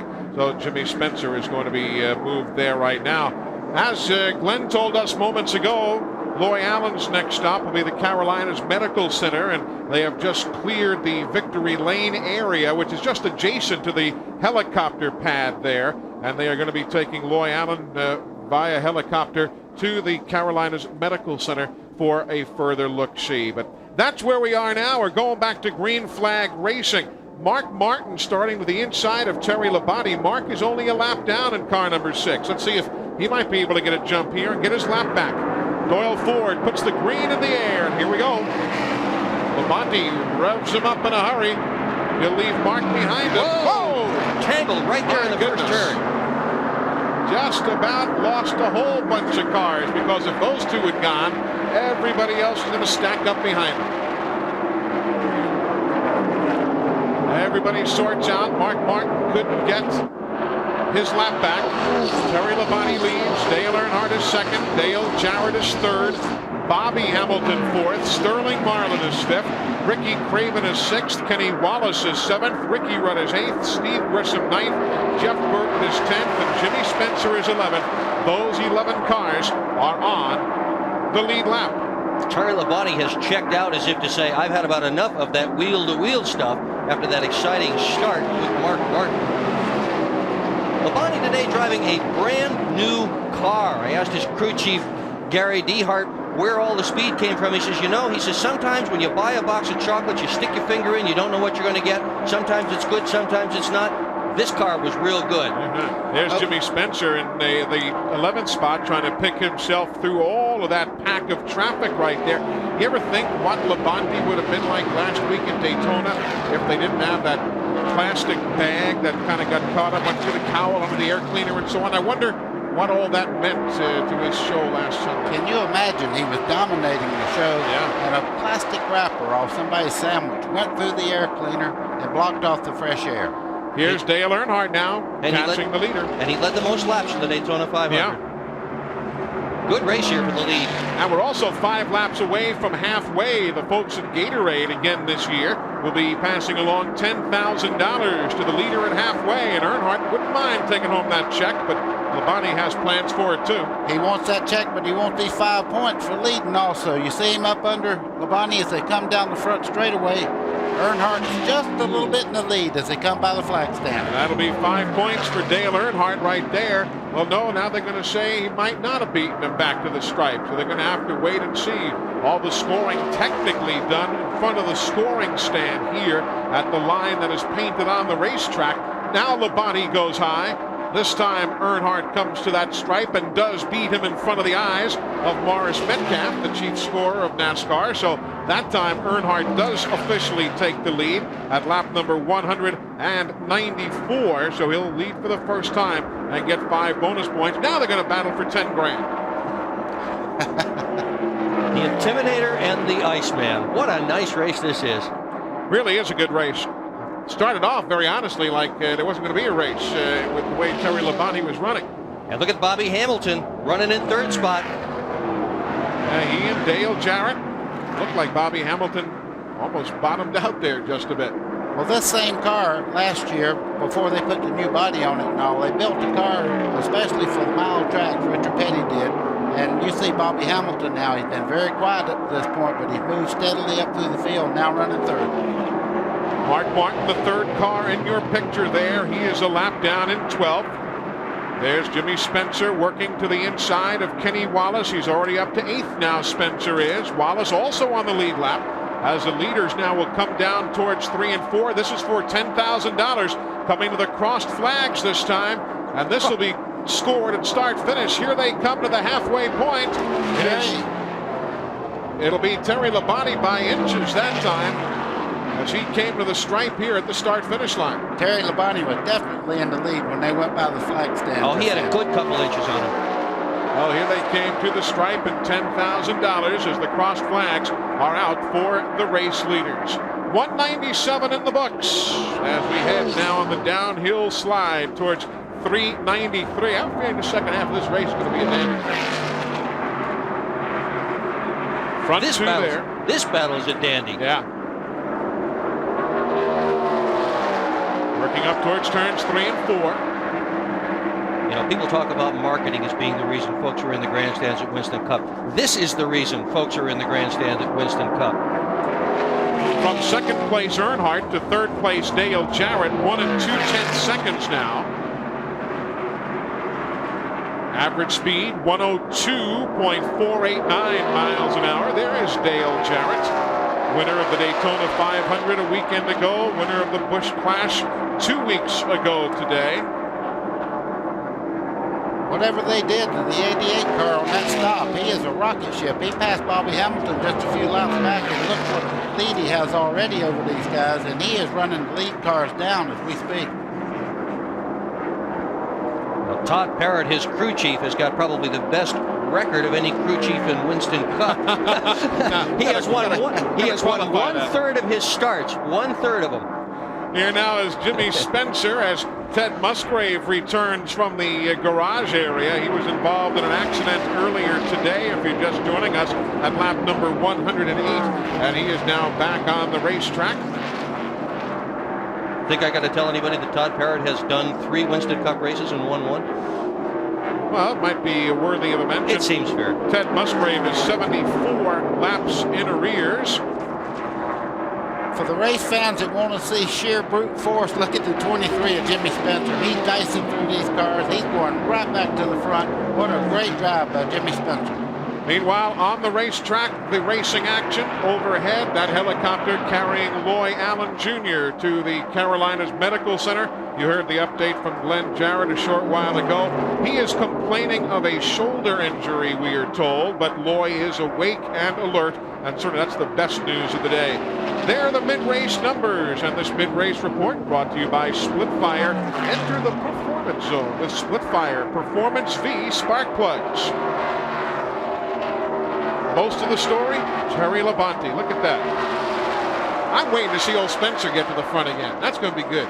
Well, if you can hold your breath long enough, he's on his way. I tell you, he's driving that car just like on a half-mile dirt. I've seen him cross it up 2 or 3 times, but that don't seem to bother Spencer at all. He's like Dale Earnhardt. He can do a lot with the loose car. He drives the wheels off of it every lap. 204 laps on the board right now as this field now gets back to some big-time racing. We look at it from the windshield of Steve Grissom's car. We're coming right back.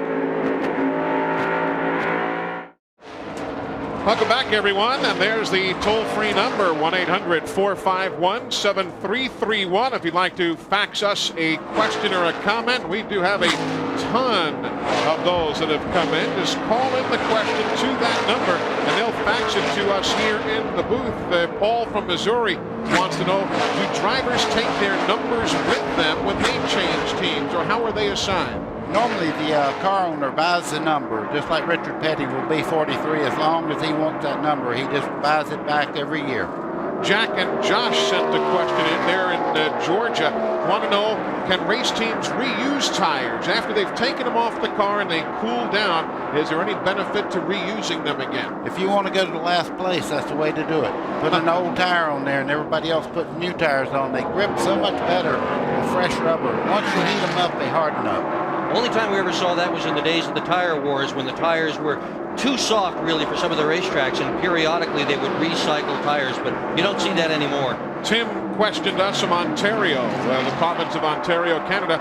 Why don't they have a way for drivers to make chassis adjustments themselves from inside the race car? And certainly the technology is there, Dick, but that's a dollar figure to start dealing with, too. Well, it's a dollar figure, and I think it's also a concentration figure, Eli. If you're running as close as Winston Cup cars run to each other, you really want to have the driver paying attention to where he's going rather than adjusting anti-roll bars or brake balance or any of that kind of stuff. Great battle now for fourth spot. That is Ricky Craven in the 41, Bobby Hamilton in the 43, and give Craven the spot. Couple of the young Lions as we take you all the way back through the field so you know where your favorite is running. This field update brought to you by Napa Auto Parts. At Napa, we keep America running. Pretty good runs. You see only 11 cars on the lead lap. Jimmy Spencer. Oh, trouble's on the way. Bobby Hamilton and them better get going, because I tell you, Jimmy Spencer is not saving any part of this race car. He's running like there's 10 laps to go. He was 5.8 seconds back at the last time by. He has cut about a second off in 5 laps or so. And he has really been making a move in a hurry. Buddy, aren't you a little surprised that he's able to go this well, that he hasn't burned his tires up already? Jimmy Spencer will drive that thing without tires, I think. He's a pretty strong lad. I guarantee he's giving her a ride. As we speak, he's going by Bobby Hamilton down into turn 1. They go on the low side of the racetrack. Hamilton gives room. That'll be 5th place changing hands.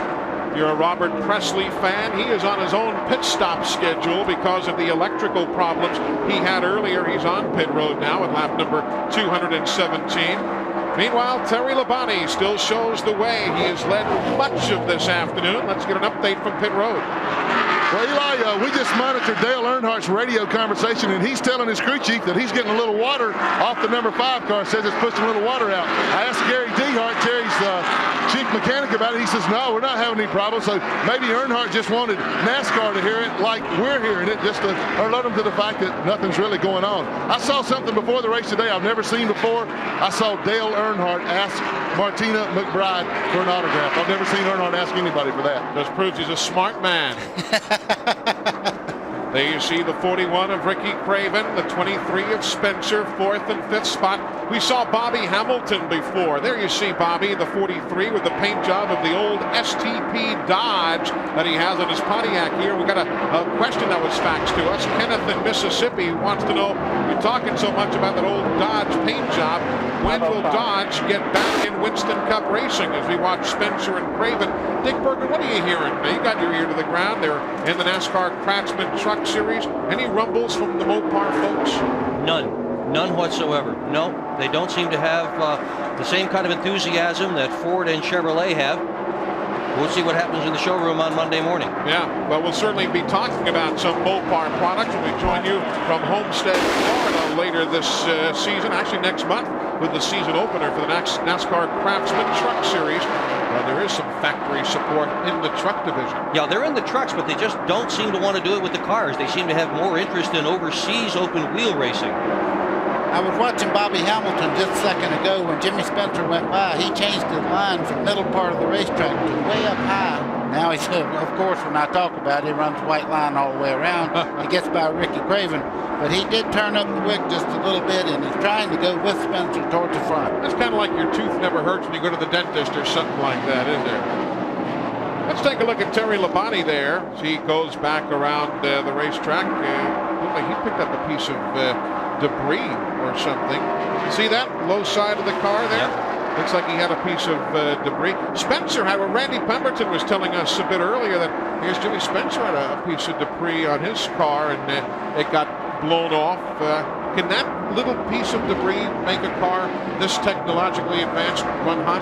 It could very easily make it run hot. I hate to say this. I just seen some water out of the right rear corner of that car as he started in the corner. We sure did. There's that piece of paper on the air dam, and we saw a little water coming out of the overflow, which is out the back of these cars as the car goes.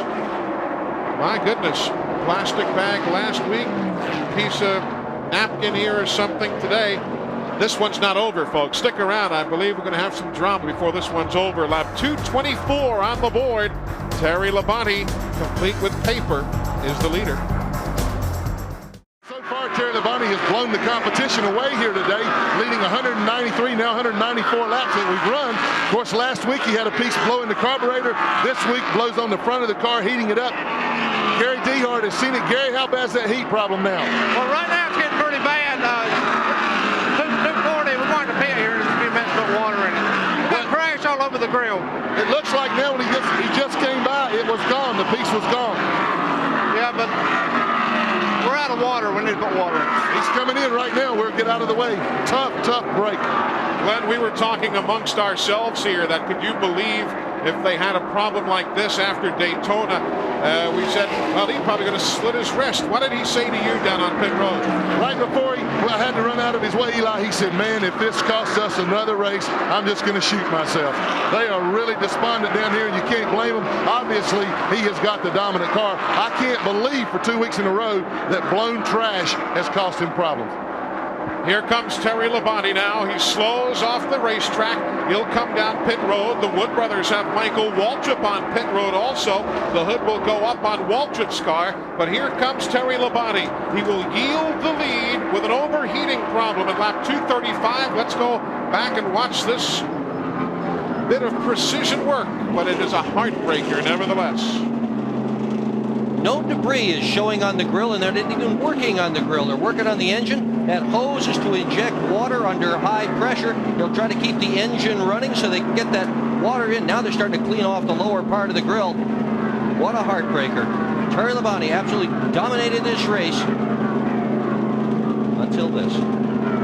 My goodness. There was a lot of rubber buildup on the top part of that grill as they were wiping it with their hand. You can see it rolling off there. But I'm afraid he might have done a lot of damage. You see the smoke coming out of the exhaust pipe on the left-hand side there. Oh, goodness. There's Dale Earnhardt now. He has taken over the lead. Jimmy Spencer now in the second spot. Randy's been watching from Earnhardt's pit.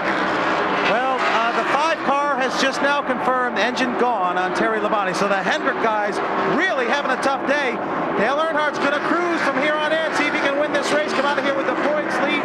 Earnhardt's crew was constantly chattering back and forth when Labonte was pushing water out. They kept saying, he's not going to make it. He's not going to make it. Randy, is he going to make it? He's not going to make it, they kept saying. So they were pulling for him, if you know what I mean. And that really is what goes on down on pit road. A lot of everybody knows everybody. Everybody's waiting to see what's going to happen, so their guy might get a bit of a break. Earnhardt's on top of the heap as we're live at the Rock. From high above the North Carolina Motor Speedway on a magnificent day here in the Sand Hills region, we welcome you back to the Goodwrench 400. Pictures coming to you, compliments of the fine folks at Steel, who have brought all of our helicopter shots to us this weekend. Steel, makers of a full line of leaf blowers, trimmers, and the #1 selling brand of chainsaws worldwide. Let's check in with Glenn Jarrett. Well, they vacated Terry Labonte's pits right now, but look at this stream of oil. You can see Johnny Benson's pit crew cleaning it up there. Leads all the way down into Terry's car. You see that big puddle? That's oil, folks. The damage to the engine was already done.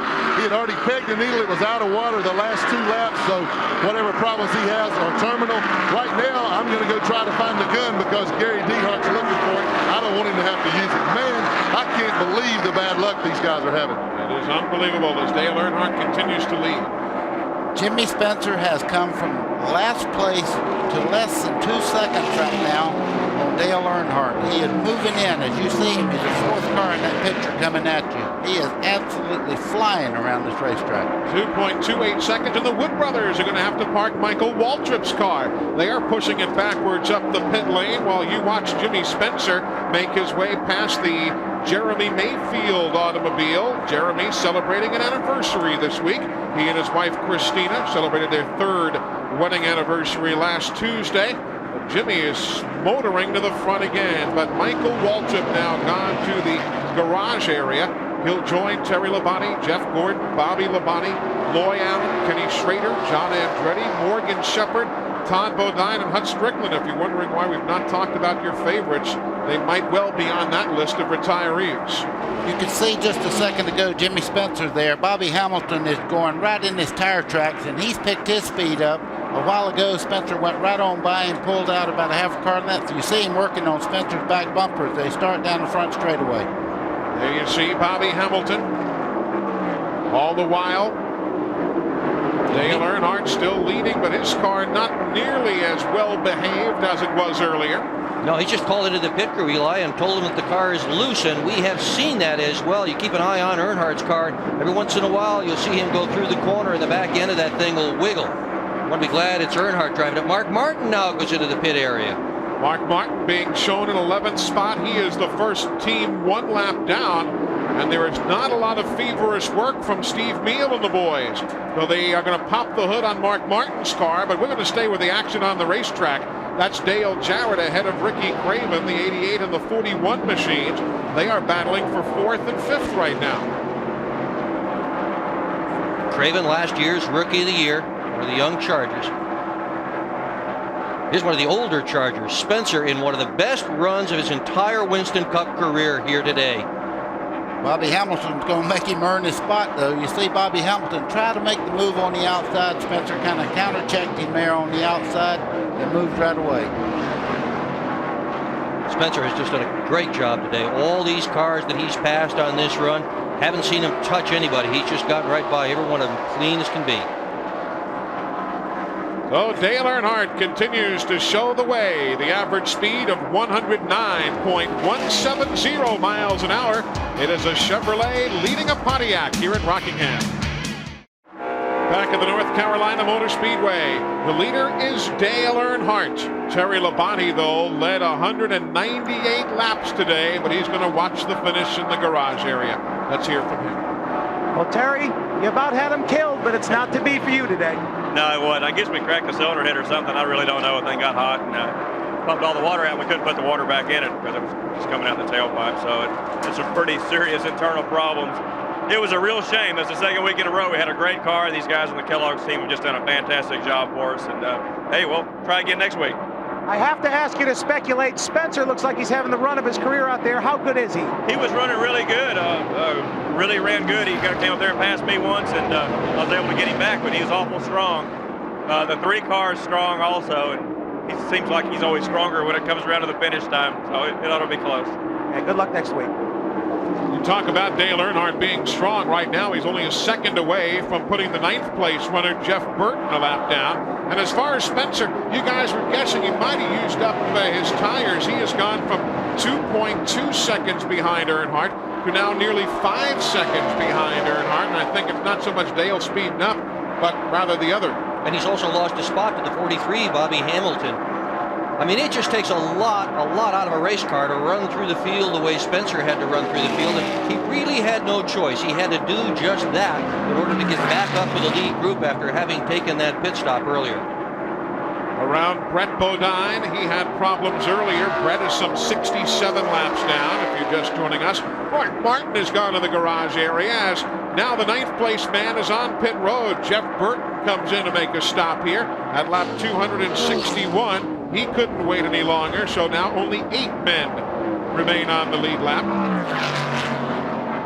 Dale Earnhardt, it's not all clear sailing, even though you're the leader, buddy. You got to force the issue sometimes. Well, Earnhardt don't wait on much of anybody, and now he's 3 wide coming down the front straightaway. This guy don't wait on anybody. He's racing very hard right now. Rick Mast there, the number 1, had just pitted, and that's the 99 in the middle, Jeff Burton, who he put a lap down. So that's why once Burton lost his lap, he came down the pit lane.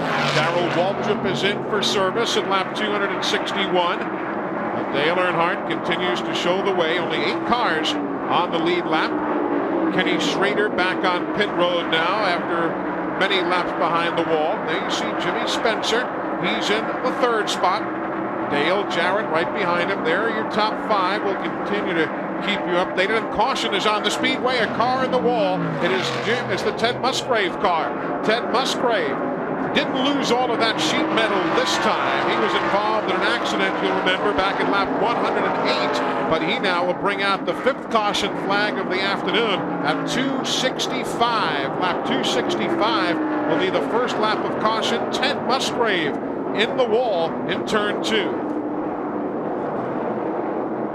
Now, pit stops came a little bit too late to this caution for guys like Rick Mast. Jeff Burton was praying for a caution not to lose a lap. It came tardy for him. It'll also cost Darrell Waltrip, who had pitted just before the yellow came out. But for the rest, this is exactly what they wanted. Dale Earnhardt needed this pit stop, and so did the 23, Jimmy Spencer. Ted Musgrave trying to roll that car down, and he'll just roll it slowly towards the garage area. So Ted Musgrave, who was behind the wall earlier, if you were with us, again, he was involved in the 3rd caution of the day. He stayed behind the wall for quite a while, but came back 74 laps down, and now he's in the wall yet again. And here comes the leader. Here's Dale Earnhardt now, coming down pit road to the attention of his crew. Let's see what they do. You got Bobby Hutchins and David Smith, co-crew chiefs this year. And some new members working on that team. Andy Petrie is gone. Gene Dehart's now doing the right fronts. David Smith, jackman since 1982, is gone. Mike Moore is doing the jacking duties on that car. So to a degree, we have at least a partially new pit crew here. Now Bobby Hamilton is in for service in front of Glenn Jarrett. Well, Eli, they were going to make a chassis adjustment. They wanted his pit stop. Bobby gets down and away, and it looks like Jimmy Spencer was going to beat him out for 2nd place, but they did change 4 tires, adjusted the chassis. He's got some fender damage on the left front of the car. When I get a chance here, I'm going to find out exactly what happened there. Now let's go down to Randy. He covered Jimmy Spencer. Well, Jimmy Spencer in and out. These guys really look good on pit road, not to mention how good they've got this car running. Jimmy Spencer came in, he changed 4. They laid the spoiler back just a tick on the 23 car, which I think would mean he's going to loosen them up just somewhat. He's got fresh tires, and Jimmy is ready to go to the front. He has been trying that all day while it's business as usual for the cars not on the lead lap on pit road. We take a break. We are in Rockingham, lap 266. I'm still in Robbie Hamilton's pits, and Robbie Loomis, the crew chief, told me that they put a half round of wedge in the car. It got a little loose on the long run, right at the tail end of it. The fender damage was from an earlier wreck when Marcus and Hut Strickland wrecked, and now we're standing beside the king himself. And hey, man, want to ask you, that old paint job looks pretty good running up front there, doesn't it? Yeah, it makes me feel at home. Well, you won a lot of races here at Rockingham. Can they still use some of that knowledge that you gained over the years to apply to the cars now? Not really.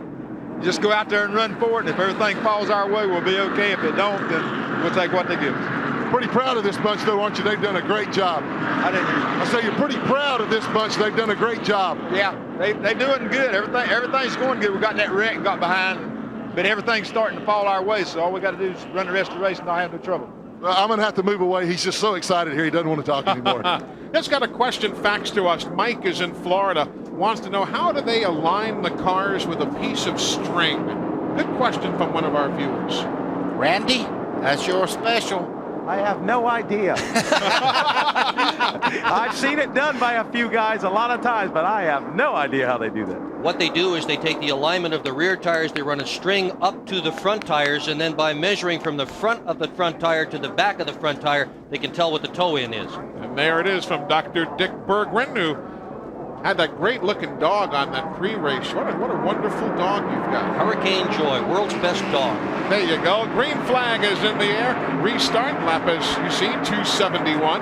I will elaborate a little bit on what you were talking about. You also check for the rear end to be in line with the front also when you string the car. Yep.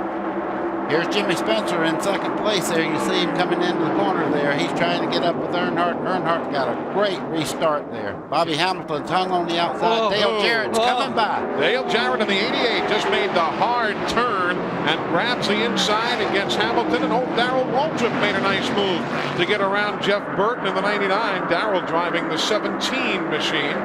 They're posting 9 cars on the lead lap at this stage of the afternoon. Dale Earnhardt, Jimmy Spencer, Bobby Hamilton, Dale Jarrett. Jarrett, of course, now in third. Hamilton in fourth. Ricky Rudd, the tied car. He's gotten around Hamilton, so Hamilton drops back to fifth. You've got Sterling Marlin, Steve Grissom, Ricky Craven, and the 81 of Kenny Wallace. 3 wide in many spots there because so few cars are on the lead lap. Here goes Jarrett. Dale Jarrett makes a bid for the lead. Earnhardt, though, comes charging right back in car number 3, and here comes Rudd. He'll grab third from Spencer. Wow, look at this. Jarrett, your Daytona 500 winner, takes the lead. Ricky Rudd in second. Where'd he come from? He has just come up out of nowhere. He's just been riding all afternoon long. Dale Jarrett now, the new leader of the Goodwrench 400, takes over here in lap 273 officially. And you know, Dale has only led 3 laps here in Winston Cup competition in 17 previous races. Only had 2 top 10s in those 17. How about this for a turnaround here today? Well, I tell you, for a new race team, this team looks like it's been together for 10 years, and they're out there running right now with some of the best. You see Ricky Rudd going for the lead down into turn 3. Ricky Rudd is a very fine, slick track driver. You see Spencer trying to figure out who he's going to go with. Here comes Rudd to the stripe, and he will take over the top spot here at the Rock. Ricky started 25th, and he's now showing the way. From above on the steel aerial platform, Spencer settles into the second spot now. There goes Earnhardt to reassume a spot against Jarrett. That's the battle for third. Here comes Bobby Hamilton. Here comes Spencer on the outside now. He wants a piece of this thing. Whoa, what a great race this one's turning out to be here this afternoon. Glad you're with us on TNN. Rudd, Spencer, Earnhardt, Jarrett, Hamilton in that order. There goes Jimmy Spencer back on the outside. He's back up in that groove that he made work earlier in the race. You see him coming off the corner there. Ricky Rudd powers off the corner, but I don't believe he can keep up with Spencer as they come by the start-finish line. There goes Hamilton, the 43, trying to work inside of Dale Earnhardt going into the corner. And old DW hanging back there in 5th spot, watching all these guys abuse their tires as they're looking for position. There's Darrell, the 5th car on the racetrack, not being shown on the lead lap at this stage of the afternoon, but it's unfortunate because obviously the Western Autos Parts America car is able to keep up with it. You see Bobby Hamilton there moving into second place. Richard Petty said he was just biding his time. Everything went their way. They thought they had a great race car. He's proving them to be right now. Very competitive afternoon. You just saw the numbers. Let's go down to Glenn Jarrett.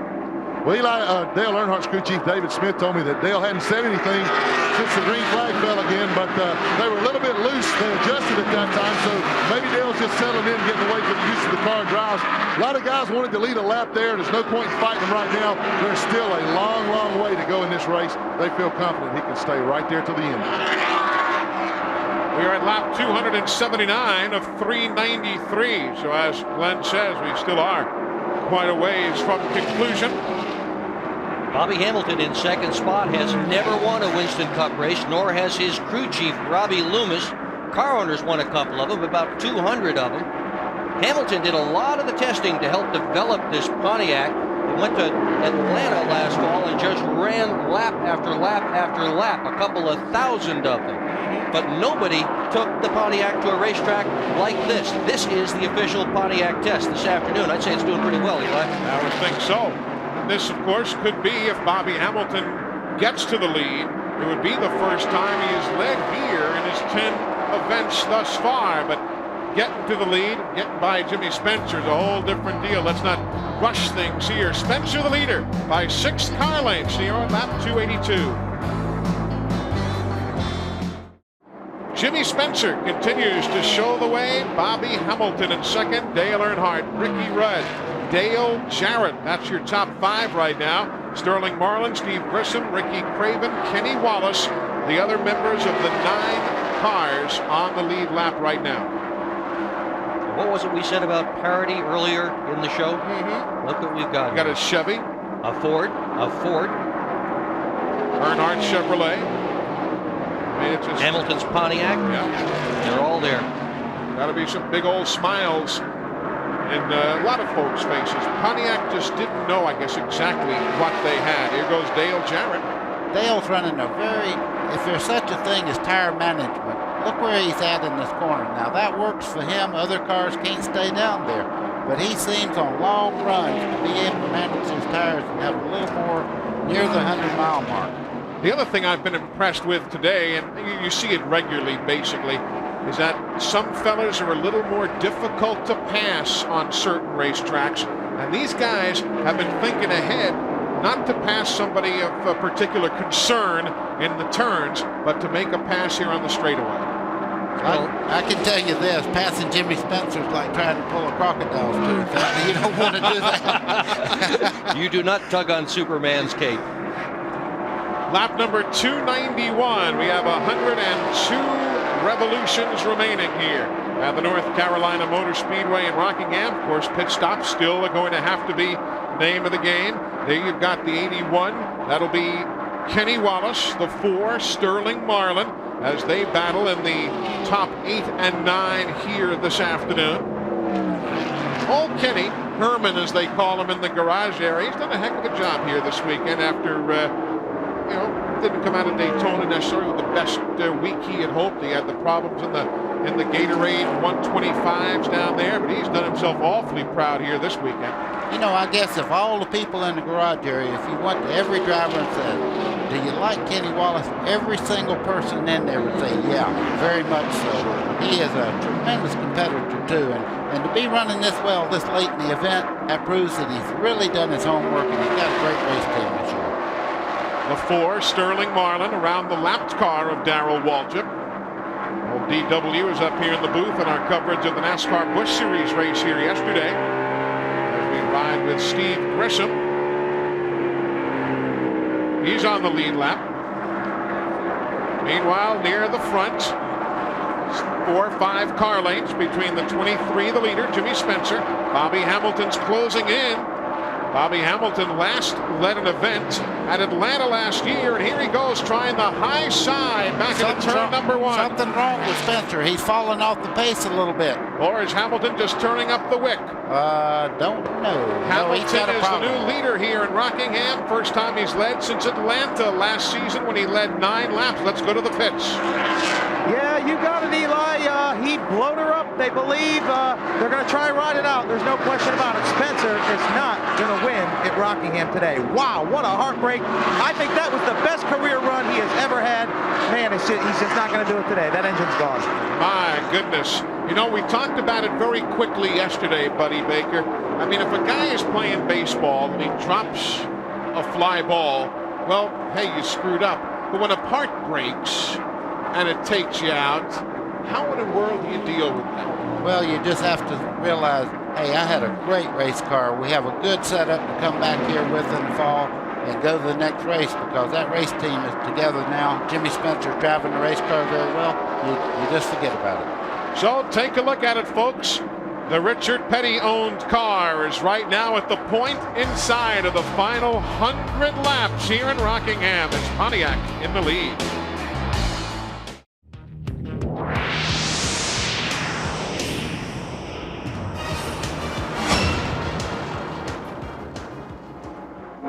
Welcome back. Glad you're with us. We are riding with Dave Marcus, and hopefully you folks are dialing that toll-free number. That's a way for you to give a question to the operators, and they will send it to us here at The Rock. You can answer your question on the air as Dale Earnhardt finally now gets by Jimmy Spencer for a guy who, I guess, apparently has lost a cylinder. Old Mr. Spencer still giving that car a heck of a run. Eli, when you have a motor problem like that, you can run nearly wide open all the way around the racetrack. So the car was handling so well, he's still keeping up a good pace around here. And that tells you where a lot of his advantage was this afternoon as well.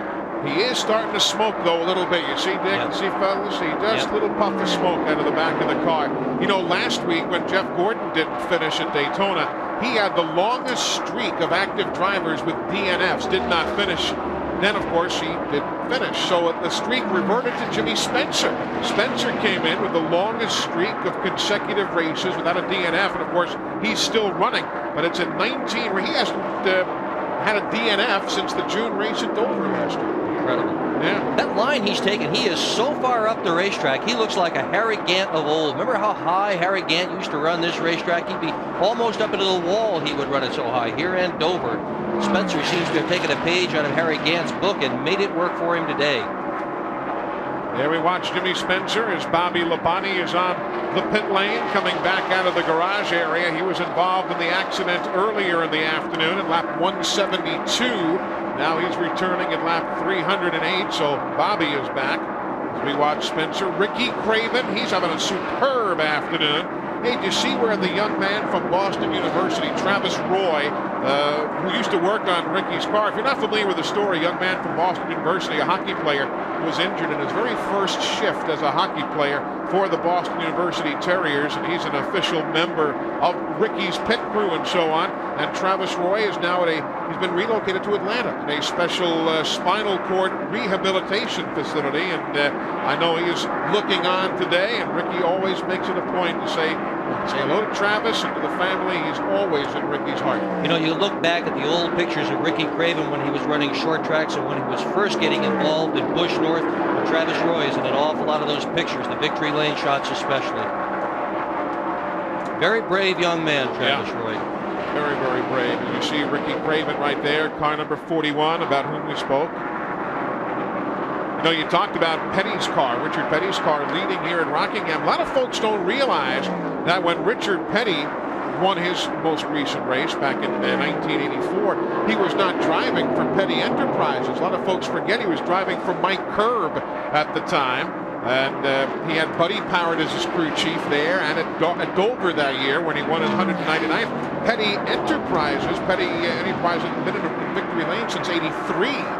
That's the last time the car coming from the Randleman shops was in victory lane.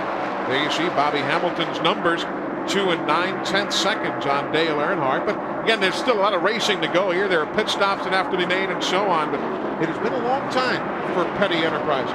Well, it's looking awful good this afternoon, and I'll tell you what, the folks in the grandstands here are absolutely cheering that red and blue number 43 on. It's like deja vu when you look out there. You just kind of think, well, that's Richard Petty just for a second, because I've seen that same paint job in my mirror coming up to put me away, and I tell you what, it's not a pretty thing. How'd you do here at the Rock, Buddy, during your racing days? I ran fairly well here. I always enjoyed the racetrack. It's one of the finer racetracks as far as a driving racetrack. It's kind of like Darlington. There's a certain pride of putting a good race together here at Rockingham. You go to Darlington, they don't say it was a great car. They normally say, hey, everything was right. And finishing is a big part of that, and that has got to be on Bobby Hamilton's mind. The last 4 races he has run here, he has only finished 1 of those races, and that in 30th spot. He's gone out with engine problems, handling problems, accident problems. I'm sure they're thinking about how many more laps they have got to go with this car. And now they're also getting a lot of sand that comes up off this ground here in the sand hills. It starts hitting the windshield, and that's Steve Grissom. He'll be going down the back straightaway, but as he comes towards turn number 1, you'll see what these fellas have to deal with now as the sun is a bit lower in the horizon. It's not an easy view, is it, Buddy, going into the corner? You can see he's virtually blind going into turn 1 right here. That's where you just, I used to ask my dad when he run the beach at Daytona, I said, how'd you know where to turn when you got the windshield all messed up? He said they wouldn't let people stand within 100 yards of the corner. When you run out of people, you crossed it up. I thought you were going to say when he heard water. We are working under green here at lap 314 at the Rock. That was the voice of Buddy Baker. 12 top 5 finishes that man has here. Riding along with a legend we are right there, old Dave Marcus. Wausau, Wisconsin, now home in Avery's Creek, North Carolina. And you saw him wave to one of the competitors behind him, letting him know it's okay to go by. He's running in 25th spot. Marcus, 54 years old on March 1st. He'll be 55. Yeah, and he don't even have a helmet restraint on his neck there. That's one tough old bird right there. You look at him, how he goes in the corner and just kind of squats down with his neck. You see it kind of go down there. Now, when he comes out on straightaway, he don't use all the new devices that most of these guys do. They do everything but a Western saddle in some of these seats. Yeah, look at him looking up at that rear view mirror, checking to see who's behind him, make sure everybody's got plenty of room. There he goes around Brett Bodine. Dave Marcus, I still think the best line of all speed weeks at Daytona, you know, Dave Marcus has, with the Prodigy sponsorship, the computer online service, they even had a show car. And Dave said, almost sheepishly, he said, Eli, do you ever think you'd see the day when Dave Marcus had a show car? And that might have been a heck of a statement on where that man has persevered and come to, because he has always operated on a shoestring. That's the leader right there, Bobby Hamilton in the STP Pontiac. You know, you realize if Petty's car, if Richard's car wins this race, they're going to tear the grandstands down. Yeah, I was kind of worried. We're kind of high up here. They'll have knocked us right out. The thing is, they're rebuilding this for the fall. When we come back here, there'll be beautiful new suites, a new broadcast booth for ourselves, for radio, a control tower for NASCAR. But, I mean, they're going to be dancing in the aisles. Well, Bobby Hamilton can hang on. The demolition crew will be on the way for sure if he can win it. There's old Dale Jarrett, the 88. We've not talked much about him here. Still on the lead lap. Glenn, what's the story in your brother's pit? Well, Eli, in that last caution flag, they made a change. They took a rubber out of the right front to loosen the car up. They've been a little tight all day. They got it too loose. When he took off at first and roared by him and took the lead, the car was perfect. But after the tires got some heat in them, it really got loose with him. He's just biding time now till they can come back in, readjust the car. But he's fallen back to 6th now. Has not been able to catch him past Jimmy Spencer, even with the engine problem. And Jimmy Spencer just hit the wall going through turn number 4. He's got smoke coming from behind the automobile. Now, what happened first? Did he hit the wall, or did he have a smoke problem that sent him up? But he scrubbed the wall between turns 3 and 4. And what a heartbreak for Jimmy, who led so much of this afternoon. Yeah, he had a good run going, even with the motor giving him trouble. Boy, he's got something wrong now. You see the car going back up towards the wall there. And caution is on the speedway. Oil now being reported around this 1 mile oval from Jimmy Spencer's car, and he will bring out the 6th caution of the afternoon, lap number 328, as Jimmy Spencer's afternoon apparently has ended here. Here's what happened. Well, you see him going in the corner there. He gets a little bit out of the groove. There's a lot of debris on the outside there. I don't think he hit the wall. No, never did. I think he just went right up. He got real close to the wall, smoked before it, got close to the wall. I don't think he hit it, buddy. Okay, what happened there, he knew he had oil, and he was trying to get out of the racing groove, because you can see it's over with now. The thing is really giving up. So we are under caution, 5th time today, and there you see Jimmy not only led 53 laps, but he put on a thrilling battle to get back to the front repeatedly. Remember, he pitted too early at one point, had to go to the longest line, the end of the longest line of traffic. Now, here come pit stops, and this should take everybody to the finish. We're at lap 329, so this is now time to put a premium on the pit crews. Robbie Loomis and the boys waiting for Bobby Hamilton. You've got Bobby Hutchins and everybody waiting in the Earnhardt pit. Let's go to Glenn Jarrett. Earnhardt brings the number 3 Goodwrench Chevrolet in, Eli. They're going with the right side now with rubber. They will come to the left side. As I told you, they made an adjustment last time. Dale never said whether he liked it or whether he didn't. Obviously, it wasn't quite as strong, so I think they made the adjustment this time with the tire pressure on the tires. So they're putting the left sides on right now. He's down and away. There you see Bobby Hamilton, Robbie Loomis and the boys working on it. The car down and away. Dale Earnhardt, though, beating Mr. Hamilton off the pit lane and back onto the racetrack. Let's go to Randy Pemberton with an update on Jimmy Spencer. Well, the update is the hood is up, the car is shut off. They're trying to figure out what they can do to this automobile to help him finish the race. Water pours from the overflow on the left rear corner of the car. The 10 car of Ricky Rudd pitted just moments ago. No adjustments for him. As several more come down pit road, but Spencer just sits in the car, now takes off his helmet. He's going to be done for the day. So Jimmy Spencer will be the 10th official retiree, but we have had at times today 17 of the cars in the garage for service. We'll come in right back. And Pontiac has been driving excitement to second place right now behind Earnhardt, the leader. You're looking from high above the track A great helicopter shot all afternoon long from the folks at Steel. Powerful, easy to use, and durable qualities you can depend on in Steel territory. Ricky Craven making a pit stop on the back straightaway, and he had the hood up on that automobile. So we'll keep an eye on Ricky Craven. He is one of just 8 cars on the lead lap. Dale Earnhardt discussing things with Elmo Langley there. He would rather do that, He Elmo. loves that, isn't it? You should see Elmo's face right now. I guarantee he's going, what is he doing?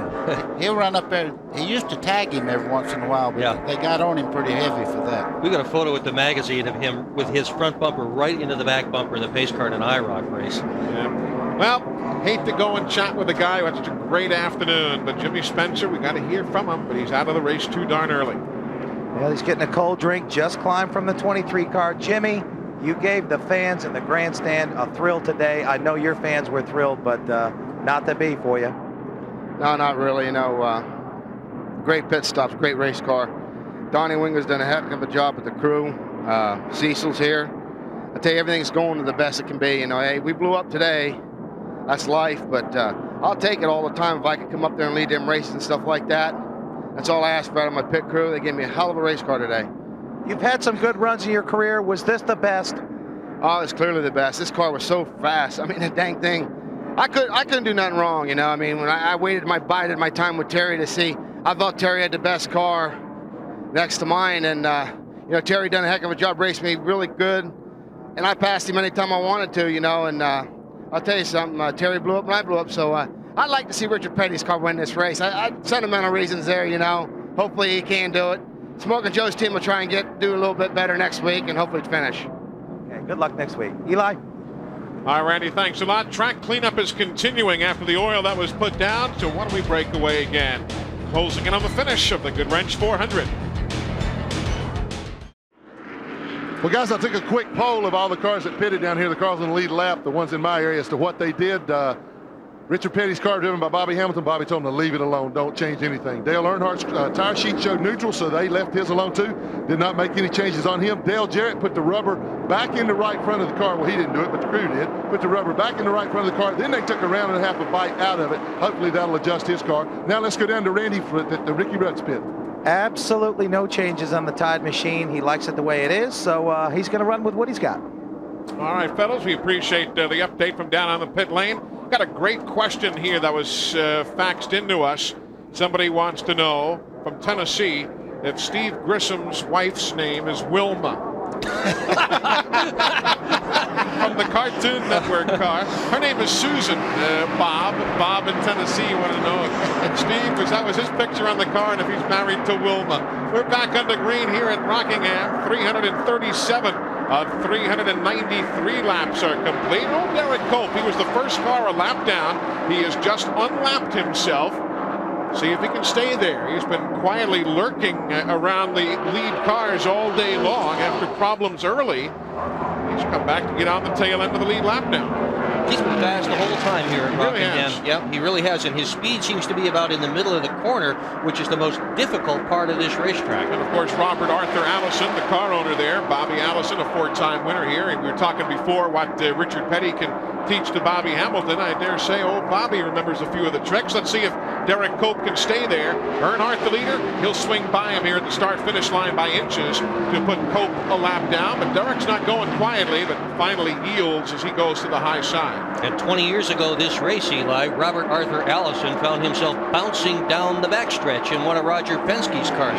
Were you involved in that in any way, Buddy Baker? He was so high, turning over down the back straightaway. How high was he? I went under him. Oh, did you really? Yes, I did. I looked up to see the bottom part of his race car. My goodness, 340 laps on the board right now of 393. That's the one where he had the Coca-Cola in the cooler and it spilled all over him, and he sort of came to and he's covered with Coke, and he thought, oh my goodness, the world has just ended. I've had it. Look at this, Eli. Bobby Hamilton. He yielded the lead on a pit stop, but here he comes back to take it away from Earnhardt on the racetrack. 341 laps now on the board. This fan support here is just, I don't know why they bother to sell seats. Nobody's sitting down anyway. Might want to sell standing room, but the fans just loving it here. But here comes Earnhardt right back. How many times have you seen Earnhardt push the issue like that? Somebody go back. He passed him exactly where Bobby Hamilton passed him back. So Earnhardt now trying to go back to the front. And he'll work the low side of the racetrack. 342. Bobby Hamilton's radio you hear coming over top of our telecast. We kind of eavesdrop just a bit. Of course, with permission to do so, we might add. Here comes Hamilton right back. Wow. Oh. Hamilton on the low side now, and he's got the lead back. Now remember, Ricky Rudd, the 10 car, he's on the lead lap. 88, Dale Jarrett, he's on the lead lap. All four of those cars battling for the lead right now in the late stages here in Rockingham. Look at Earnhardt right up under him right now. Now that'll loosen you up. Whoa! I guess. That'll loosen you up. Hamilton into the wall. Boy, he was lucky to save that car. Wow.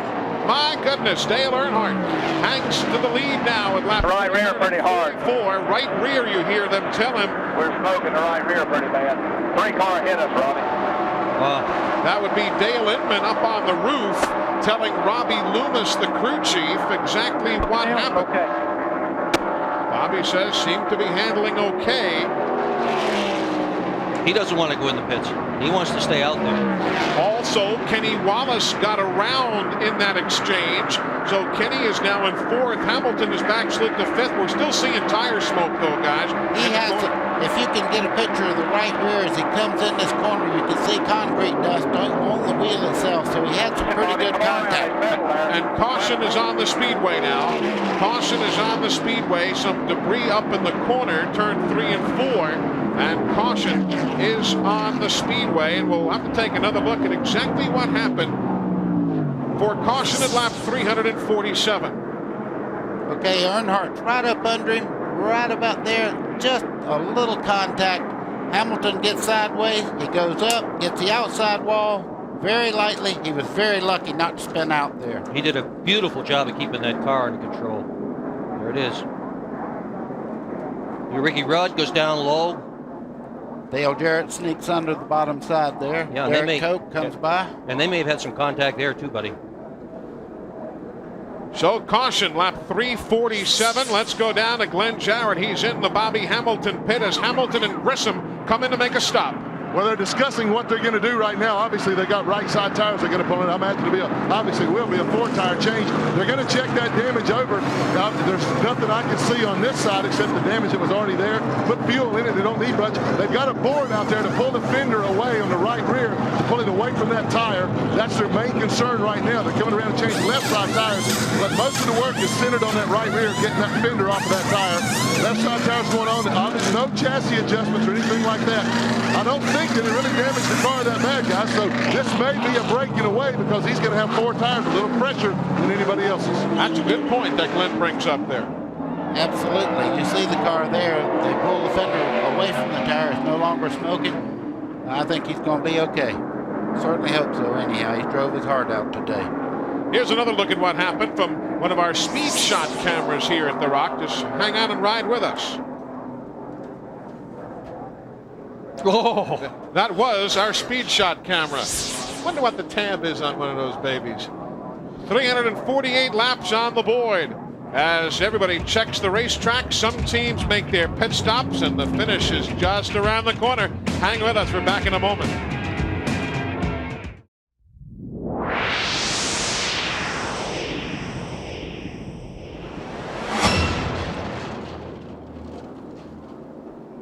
We are live at the North Carolina Motor Speedway in Rockingham with 8 cars on the lead lap. Dale Earnhardt presently leads. He has led 6 times today for 57 laps. There have been 20 lead changes among 7 drivers. Terry Labonte, who is in the garage, in case you're joining us along the way, he has and will lead the most laps of the day. 198 laps Terry Labonte led before engine failure sent him to the garage area. 1 to go now, the signal that the field is getting. We'll be heading back to green flag racing. Now the tire difference, and Glenn brought up a wonderful point there before with Bobby Hamilton and Steve Grissom coming in with new tires, and they'll have a significant number of laps of fresher rubber versus what Dale Earnhardt has. It could be the difference right now. Bobby Hamilton's awful strong. If he has any advantage at all, the way he was running, that could be the difference. So we'll find out here as we get set to head down the finish. Lap 350 on the board. 43 laps remain to settle this Goodwrench 400. Let's follow up with Glenn Jarrett even more on pit road. Glenn? Well, I asked Robbie Lemons how many laps he had on the tires. In all the excitement, he didn't really know. He said he thought about 8, maybe 10 laps, but at the most. They were radio, they were talking to Bobby. Right at that time, he said, Bobby said, take your time, be careful, get a good finish. Hamilton said, no way, man, I'm going to win this thing. All the guys on the radio, on the crew just cheered. So they think they still got a shot, and I think they're right. Doyle Ford puts the green in the air, and here we go. Earnhardt gets away quickly. Ricky Rudd of the 10 stays right with him. Dale Jarrett, Kenny Wallace, then Bobby Hamilton. Down the back straightaway, 77, that's a lapped car, Bobby Hillen. The 12, that's a lapped car, Derek Cope.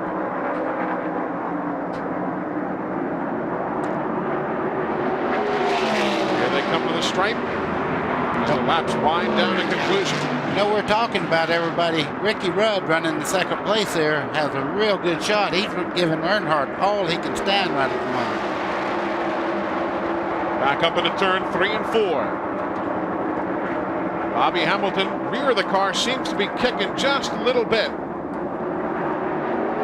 I don't think he helped him much when he hit the wall. No. Sometimes you can knock the rear end housing over just a little bit and it won't show up until you go in that corner in full speed for the first time, and then all of a sudden you realize you do have a problem. But Bobby Hamilton has fallen back several times, and after about 8 or 9 laps he really gets going. There you have the 5th place battle now. Steve Grissom, we're riding with him, looking out towards Bobby Hamilton. That is the battle for 5th spot. Hamilton hangs on to it for the moment. There's that glare we talked about now as they head towards turn 1, and the windshield is getting pockmarked from the sandy area here at Rockingham. Watch Bobby Hamilton. That's the car directly in front of you, the Richard Petty car. You see him going on the bottom side there. The car looks like it's tracking pretty well there. I think what it takes is about 4 or 5 laps for him to really get that thing gathered up and get going. You also got Kenny Wallace in the scene, number 81. He too on the lead lap. He's in 4th spot. Man, some of the names at the front of the field today, huh? Pass on Hillen. Hillen is a lapped car behind Hamilton, but this is a pass for position if he can get it done. Hamilton in the 43. All of this behind the race leader, Dale Earnhardt. See Kenny Wallace there in the 81. What a great run he's had today. He's been right up front all day long. This has been one of the best runs of his entire Winston Cup career. Another guy who has never won a Winston Cup race, Kenny Wallace.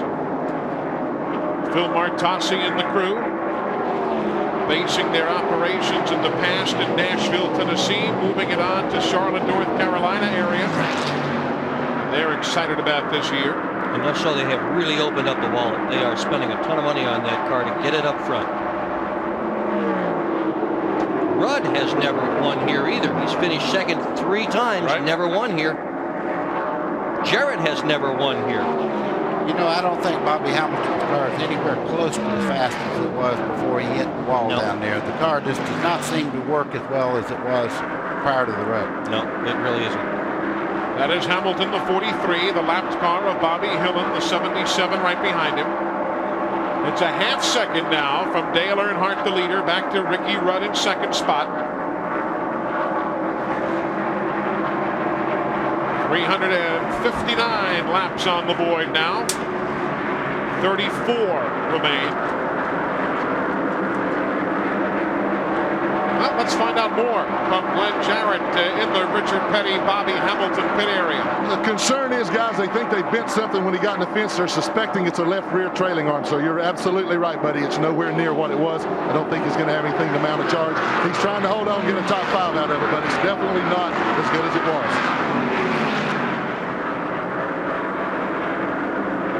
Just watching Kenny Wallace running 4th spot right now.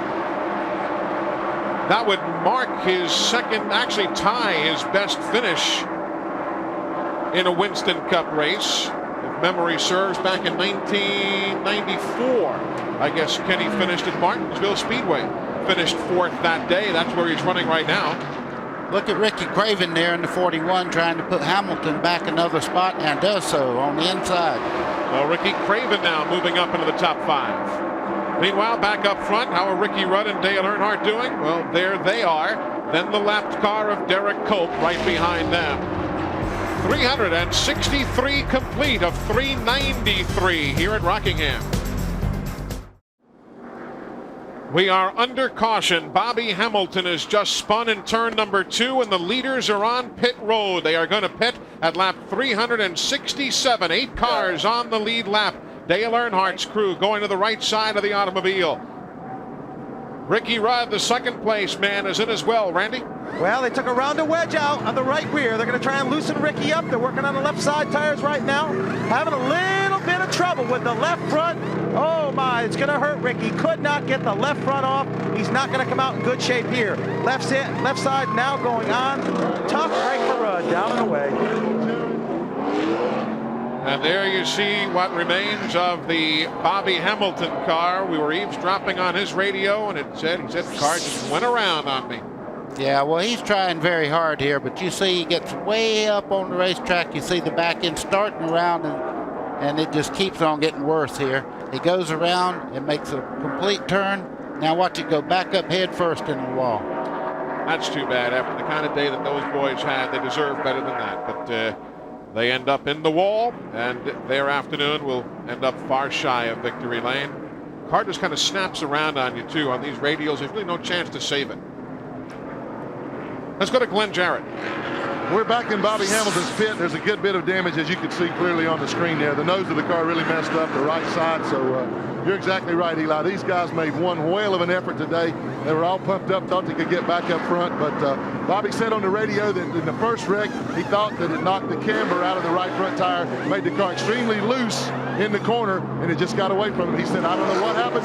It just came around on me. But looks like his day is done. They'll get it repaired, patched up, send him back out there to finish. Lap number 368, Dale Earnhardt, the leader here at Rockingham in the last 3 years. Here he has a win, 2 seconds, 1/3, and 2 sevenths. Welcome back to Rockingham. Put those seat belts on. Grandma, put another battery in the pacemaker. We got 23 laps to go.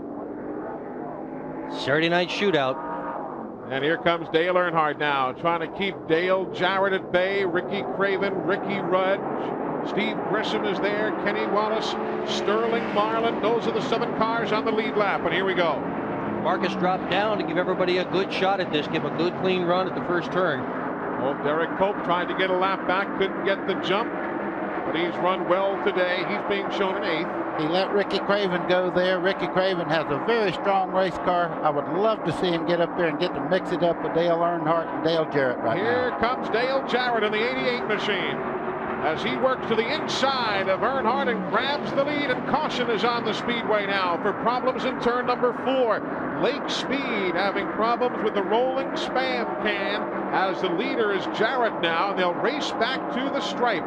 Jarrett the leader, 88, after winning the Daytona 500 1 weekend ago and the Busch Clash 2 weeks ago. And we are back under caution, lap 374. You know, a lot of people through Dale Jarrett's career have questioned if he was for real. Did he get there because of his father? Did he get there because of whatever else? Let me tell you what this guy has done since he's gotten to Robert Yates' team is proven, indeed, Dale Jarrett is for real. What a strong run he had at Daytona, not only in the 500, but in his 125-mile qualifier, in the Busch Clash as well, and all last year, once he finally got over having problems with the car, he was stout.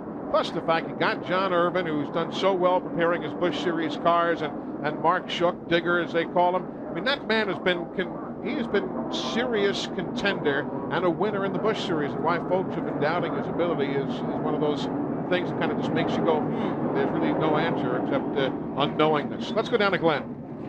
Well, guys, this is the good year that it indicates the bad end or the bad day that Bobby Hamilton had today. This is the tire that was on the car when he got put in the wall up there when he was fighting with Earnhardt for the lead. Look right here, you can see where it impacted the wall. This is concrete right off the wall. It's just embedded into the rim of the tire here. The rim's bent. The weight here is bent. This thing took a tremendous impact. Obviously, that kind of impact going to bend something back on the car, on the rear end of the car. So you're right, buddy. That's what happened. So a tough situation there. Bobby Hamilton still trying to salvage what they can out of this day. Not a whole lot to salvage, though, as we're down to the finish. Welcome back, everybody. Elmo Langley takes the Pontiac safety car off the racetrack. He's going to get away in a hurry here to watch the finish of this Goodwrench 400. Dale Jarrett, Dale Earnhardt, Ricky Craven in his 34th Winston Cup race. Best he's ever done was 7th at Michigan in August of a year ago, and Craven's running in 3rd. Ricky Rudd in 4th, Steve Grissom 5th, Kenny Wallace and Sterling Marlin, and here we go again. 393 will make up the total laps today. We are, as you saw, at lap 378. Old Derek Cope says, I need my lap back. If there's another caution, he's back in the hunt. He's only a lap down in car 12. And Earnhardt's on the bottom with him. My goodness. This is unusual. Earnhardt's been running the high line, and Cope's got his lap back, and Earnhardt's gotten underneath the 88 of Dale Jarrett. Well, Derek Cope back on the lead lap now, running in 8th spot. If we catch a caution here, he'd be able to come all the way back around, as Earnhardt now has the top spot. And I guess we just figured out what Earnhardt was doing on the bottom, didn't we? See Ricky Craven there in 3rd place. He's moved right up in behind Dale Jarrett. This car looks like it's as fast as either one of them is in front of him. Well, I'll tell you, they've done a tremendous job today. They have pitted on the backstretch. They lost their 3 key engine men over the wintertime, and they lost their right rear tire changer. Got moved to the 37 team. Remember the right rear tire problem at Daytona 500? Well, guess where their tire changer went. And look at them. Here they are at the end of this race, running in 3rd spot. That's a credit to the whole team. Speaking, of course, of Larry Hedrick Motorsports, Ricky Craven, the driver. He's showing a lot of patience, too. He had a chance to do something very dangerous there. He looked on the inside of Dale Jarrett going into turn 1, thought better of it. He said, I'll try a little bit later on, because his car is so strong, he does not want to make a sophomore problem for himself. If you're wondering about Bobby Hamilton, he is back on the racetrack again. Being shown in 23rd spot, 8 laps down, has a little tire rub still. There you see the STP Pontiac, but those guys are deserving of a pat on the back, getting that car back out to the finish here today. Lap 381 on the board of 393, a dozen to go. I believe Mr. Earnhardt might have been saving something. Yeah, he looks like he's checked out. This is a great race for 2nd and 3rd. Isn't it, though? And Ricky Rudd is coming. He wants to join that battle. Works around the lapped car, Derek Cope. There you see 2nd and 3rd spots. Craven not able to challenge anymore. The one thing I see Ricky Craven doing, he's following the 88 no matter where he goes. It's hard to pass the car if you stay in his tire tracks. I would be trying different grooves right now this close to the end. Field update you see as we take you all the way back, brought to you by Napa Auto Parts. At Napa, we keep America running. Let's go to Randy on pit road. Well, Dale Jarrett has come over the radio, said, guys, the car will just not run up off the corner, as we see Craven going high, trying everything he can do, almost loses the car. Dale said, I just can't get it to come off the corner. Oh, there Kenny Wallace and Steve Grissom got together there. Some contact. Kyle Petty in the 42 watching from his 11th spot. Kyle is not on the lead lap, but Grissom in the 29, the yellow machine there, and the 81 for Wallace, they are on the lead lap. Grissom in 5th spot right now. Wallace in 6th. A pile of lap traffic. Ernie Irvin down there in the black number 28 car. Anybody who wondered if he could run the full length of the race, there's Ernie Irvin. Whoa, and Kyle Petty gets sideways. You're going to make me jump off this chair, man. They go by Bobby Hamilton. Here comes Sterling Marlin in the 4 car. He is on the lead lap in 7th spot. Saying, just get me through all this traffic, as he goes to the inside of Rick Mast, driving the Hooters Pontiac. Oh, Wally Dallenbach in the wall. The Hayes Modems machine out of Bud Moore Engineering in Spartanburg, South Carolina. Significant right front damage, and what a run they had going at Daytona last week. And Wally's in the wall here late today. They did not throw the yellow yet. I guess they figured nothing fell off the car. He's continuing on, so we're still under green. Dallenbach was running in 20th spot when he tagged the wall. There's Dale Earnhardt. He leads.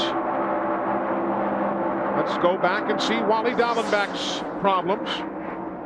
See Wally right there in the 15. He goes in a little bit high. I don't know whether there's contact there or not. You'd have to guess on that, and I'd rather say no. He just went in a little hard, got high there, got up into the wall. Inside of 5 laps remaining as we're back live to Dale Earnhardt, the race leader.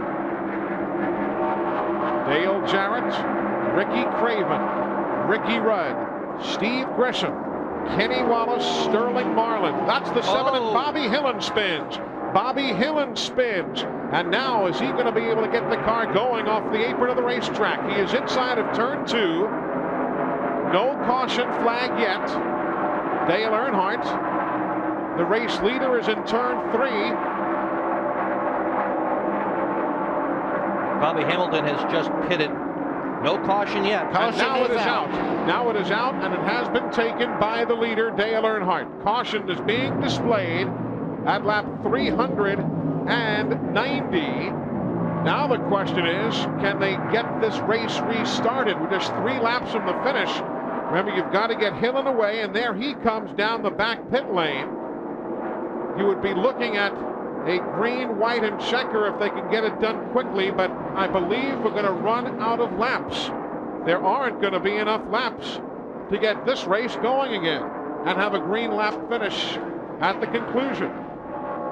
They're still going to get the pace car out on the racetrack. We're already at 391 of 393. Yep. We're not going to be able to do it. And you're not going to pick the pace car up on this lap. Yes, you are. Elmo's on the racetrack. So at lap 390, you've got Bobby Hillin, who brings out the 10th caution of the day as he spins in turn number 2, but this is going to be the white flag.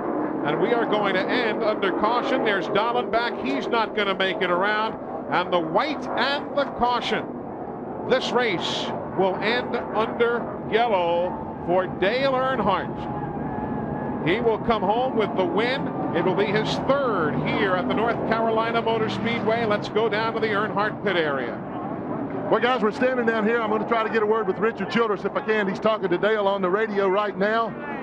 He's coming down off of the toolbox there. And he's talking to Dale. First of all, Richard, congratulations. It was a hard-fought day, but finally turns out okay. Yeah, I feel good for the whole race team. It's the winter. Everybody really worked hard. This is a brand new car, and man, it's worked good all day. We were a little off yesterday evening, and really tuned her in there good with the chassis. David and Bobby and Dale worked real good together on it. Well, congratulations again. We're going to make our way to Victory Lane. We'll talk to Earnhardt in just a moment. Back to Eli Gold. All right, Glenn, this will be the first Winston Cup race since Charlotte in 1994, the October event, to end under caution. Of course, the ongoing question, you hate to see it. Would anybody have caught Earnhardt anyway? I kind of doubt it, but you'd like to have seen him get a chance. Checkered flag in the air for Dale Earnhardt and the GM Goodwrench Racing Team winning the Goodwrench Service 400.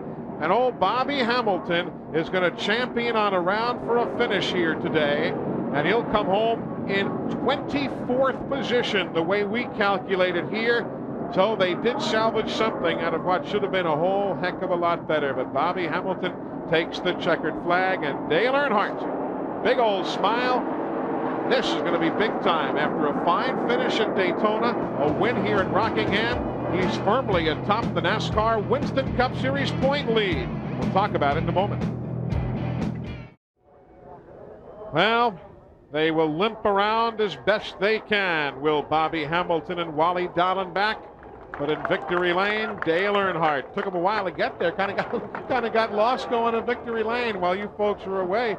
Dale didn't make the right turn. Well, they've done a whole lot of reconstruction here at the racetrack, and he went in a little different place than he ordinarily would have gone in. Had to back it up, go forward, back it up, go forward. The important thing is he won the race, and he made it there. The fellow with the blue shirt on the right of the screen is the answer to one of the fax questions we got earlier. Somebody said, who's the guy with the hair and the glasses? It was a question that came in from Alaska. The fellow who's always in Victory Lane, and that is Bill Broderick, the head of racing public relations for the Unocal Corporation. And he is one who helps orchestrate everything that goes on in Victory Lane, all the award presentations and so on. So for the questioner up in Anchorage, Alaska, that is the man with the hair helmet, Bill Broderick.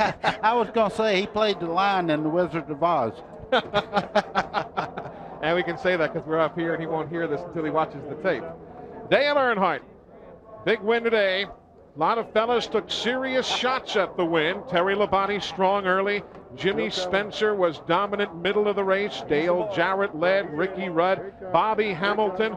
But when all was said and done, it was that man, Dale Earnhardt, who picks up the win. Glenn Jarrett's right there with him. Well, Dale Earnhardt, what a great run. You struggled a little bit for a while today, but boy, when you needed to, you put that number 3 back up front. Going to pick up Taylor there. Give her a big victory hug. Congratulations on a great day.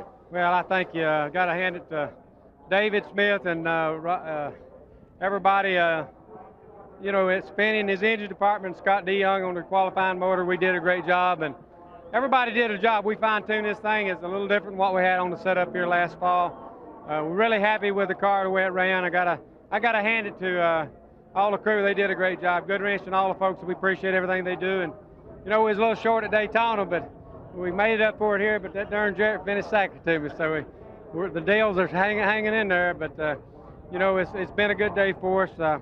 I hate we got together with Hamilton. You know, he was running awful strong, and I got to back up on him. We was bumping along there, and we bumped a little bit, so, you know, it's one of them deals racing. But he, you know, he got okay from that. It just got into another deal, I reckon, but our car ran great all day. I got to thank all the sponsors. Everybody did a great job. Thank Martina McBride for giving me an autograph and a little good luck autograph for my car. I carried it all the way in the race, so maybe she's my good luck charm. You'll have her at every race from now on. You can count on that. Whenever Dale Earnhardt needs a fix, he comes home to the Rock. He kicked them again today, Eli. He did. He led 7 times for 95 laps. Look at Ricky Craven, his best career finish ever. As you see the top 10, 1 Pontiac in the mix. Rick Mast coming home in 10th. Dale Earnhardt, the race winner, and our congratulations to that man, David Smith, the Weston Auto Mechanic of the race. And it's also time now for the Pit Crew of the Race Award, brought to you by cold-filtered Miller Genuine Draft and Miller Genuine Draft Light, making the world a very cool place. Here's Glenn. Well, thanks, Eli. The recipient of the Miller Genuine Draft Pit Crew of the Race Award also goes to David Smith in only his 2nd race as the crew chief. Congratulations. Oh, thank you so much, Glenn. It's just a tremendous day for this team, and I'm just so proud of our pit crew and the way they performed today. They absolutely did a good job. They always do. You can always count on them. Now back to Eli. All right, Glenn, thank you. Let's take a look at all the rundown here today. 69th career win for Dale Earnhardt, and his performance here today is 42nd Super Speedway victory. Career best for Ricky Craven. Super run for Kenny Wallace coming home in 7th. Derek Culp hung tight all day as we continue our look back through the field here this afternoon in the running of the Goodwrench Service 400. Kyle Petty, Mike Skinner championed on home for a 12th place, guys. There you see further down the line, Johnny Benson. Hutch Strickland got into problems earlier. He came home in the 30th spot. And now many of the teams that ended up in the garage area. A myriad of accidents today among our 10 caution flags. Ward Burton, the first man out of the event. As far as the NASCAR Winston Cup Series points, you'll have a tie atop the leaderboard. Dale Jarrett and Dale Earnhardt are there with Ricky Rudd, Ricky Craven, and Jeff Burton behind them.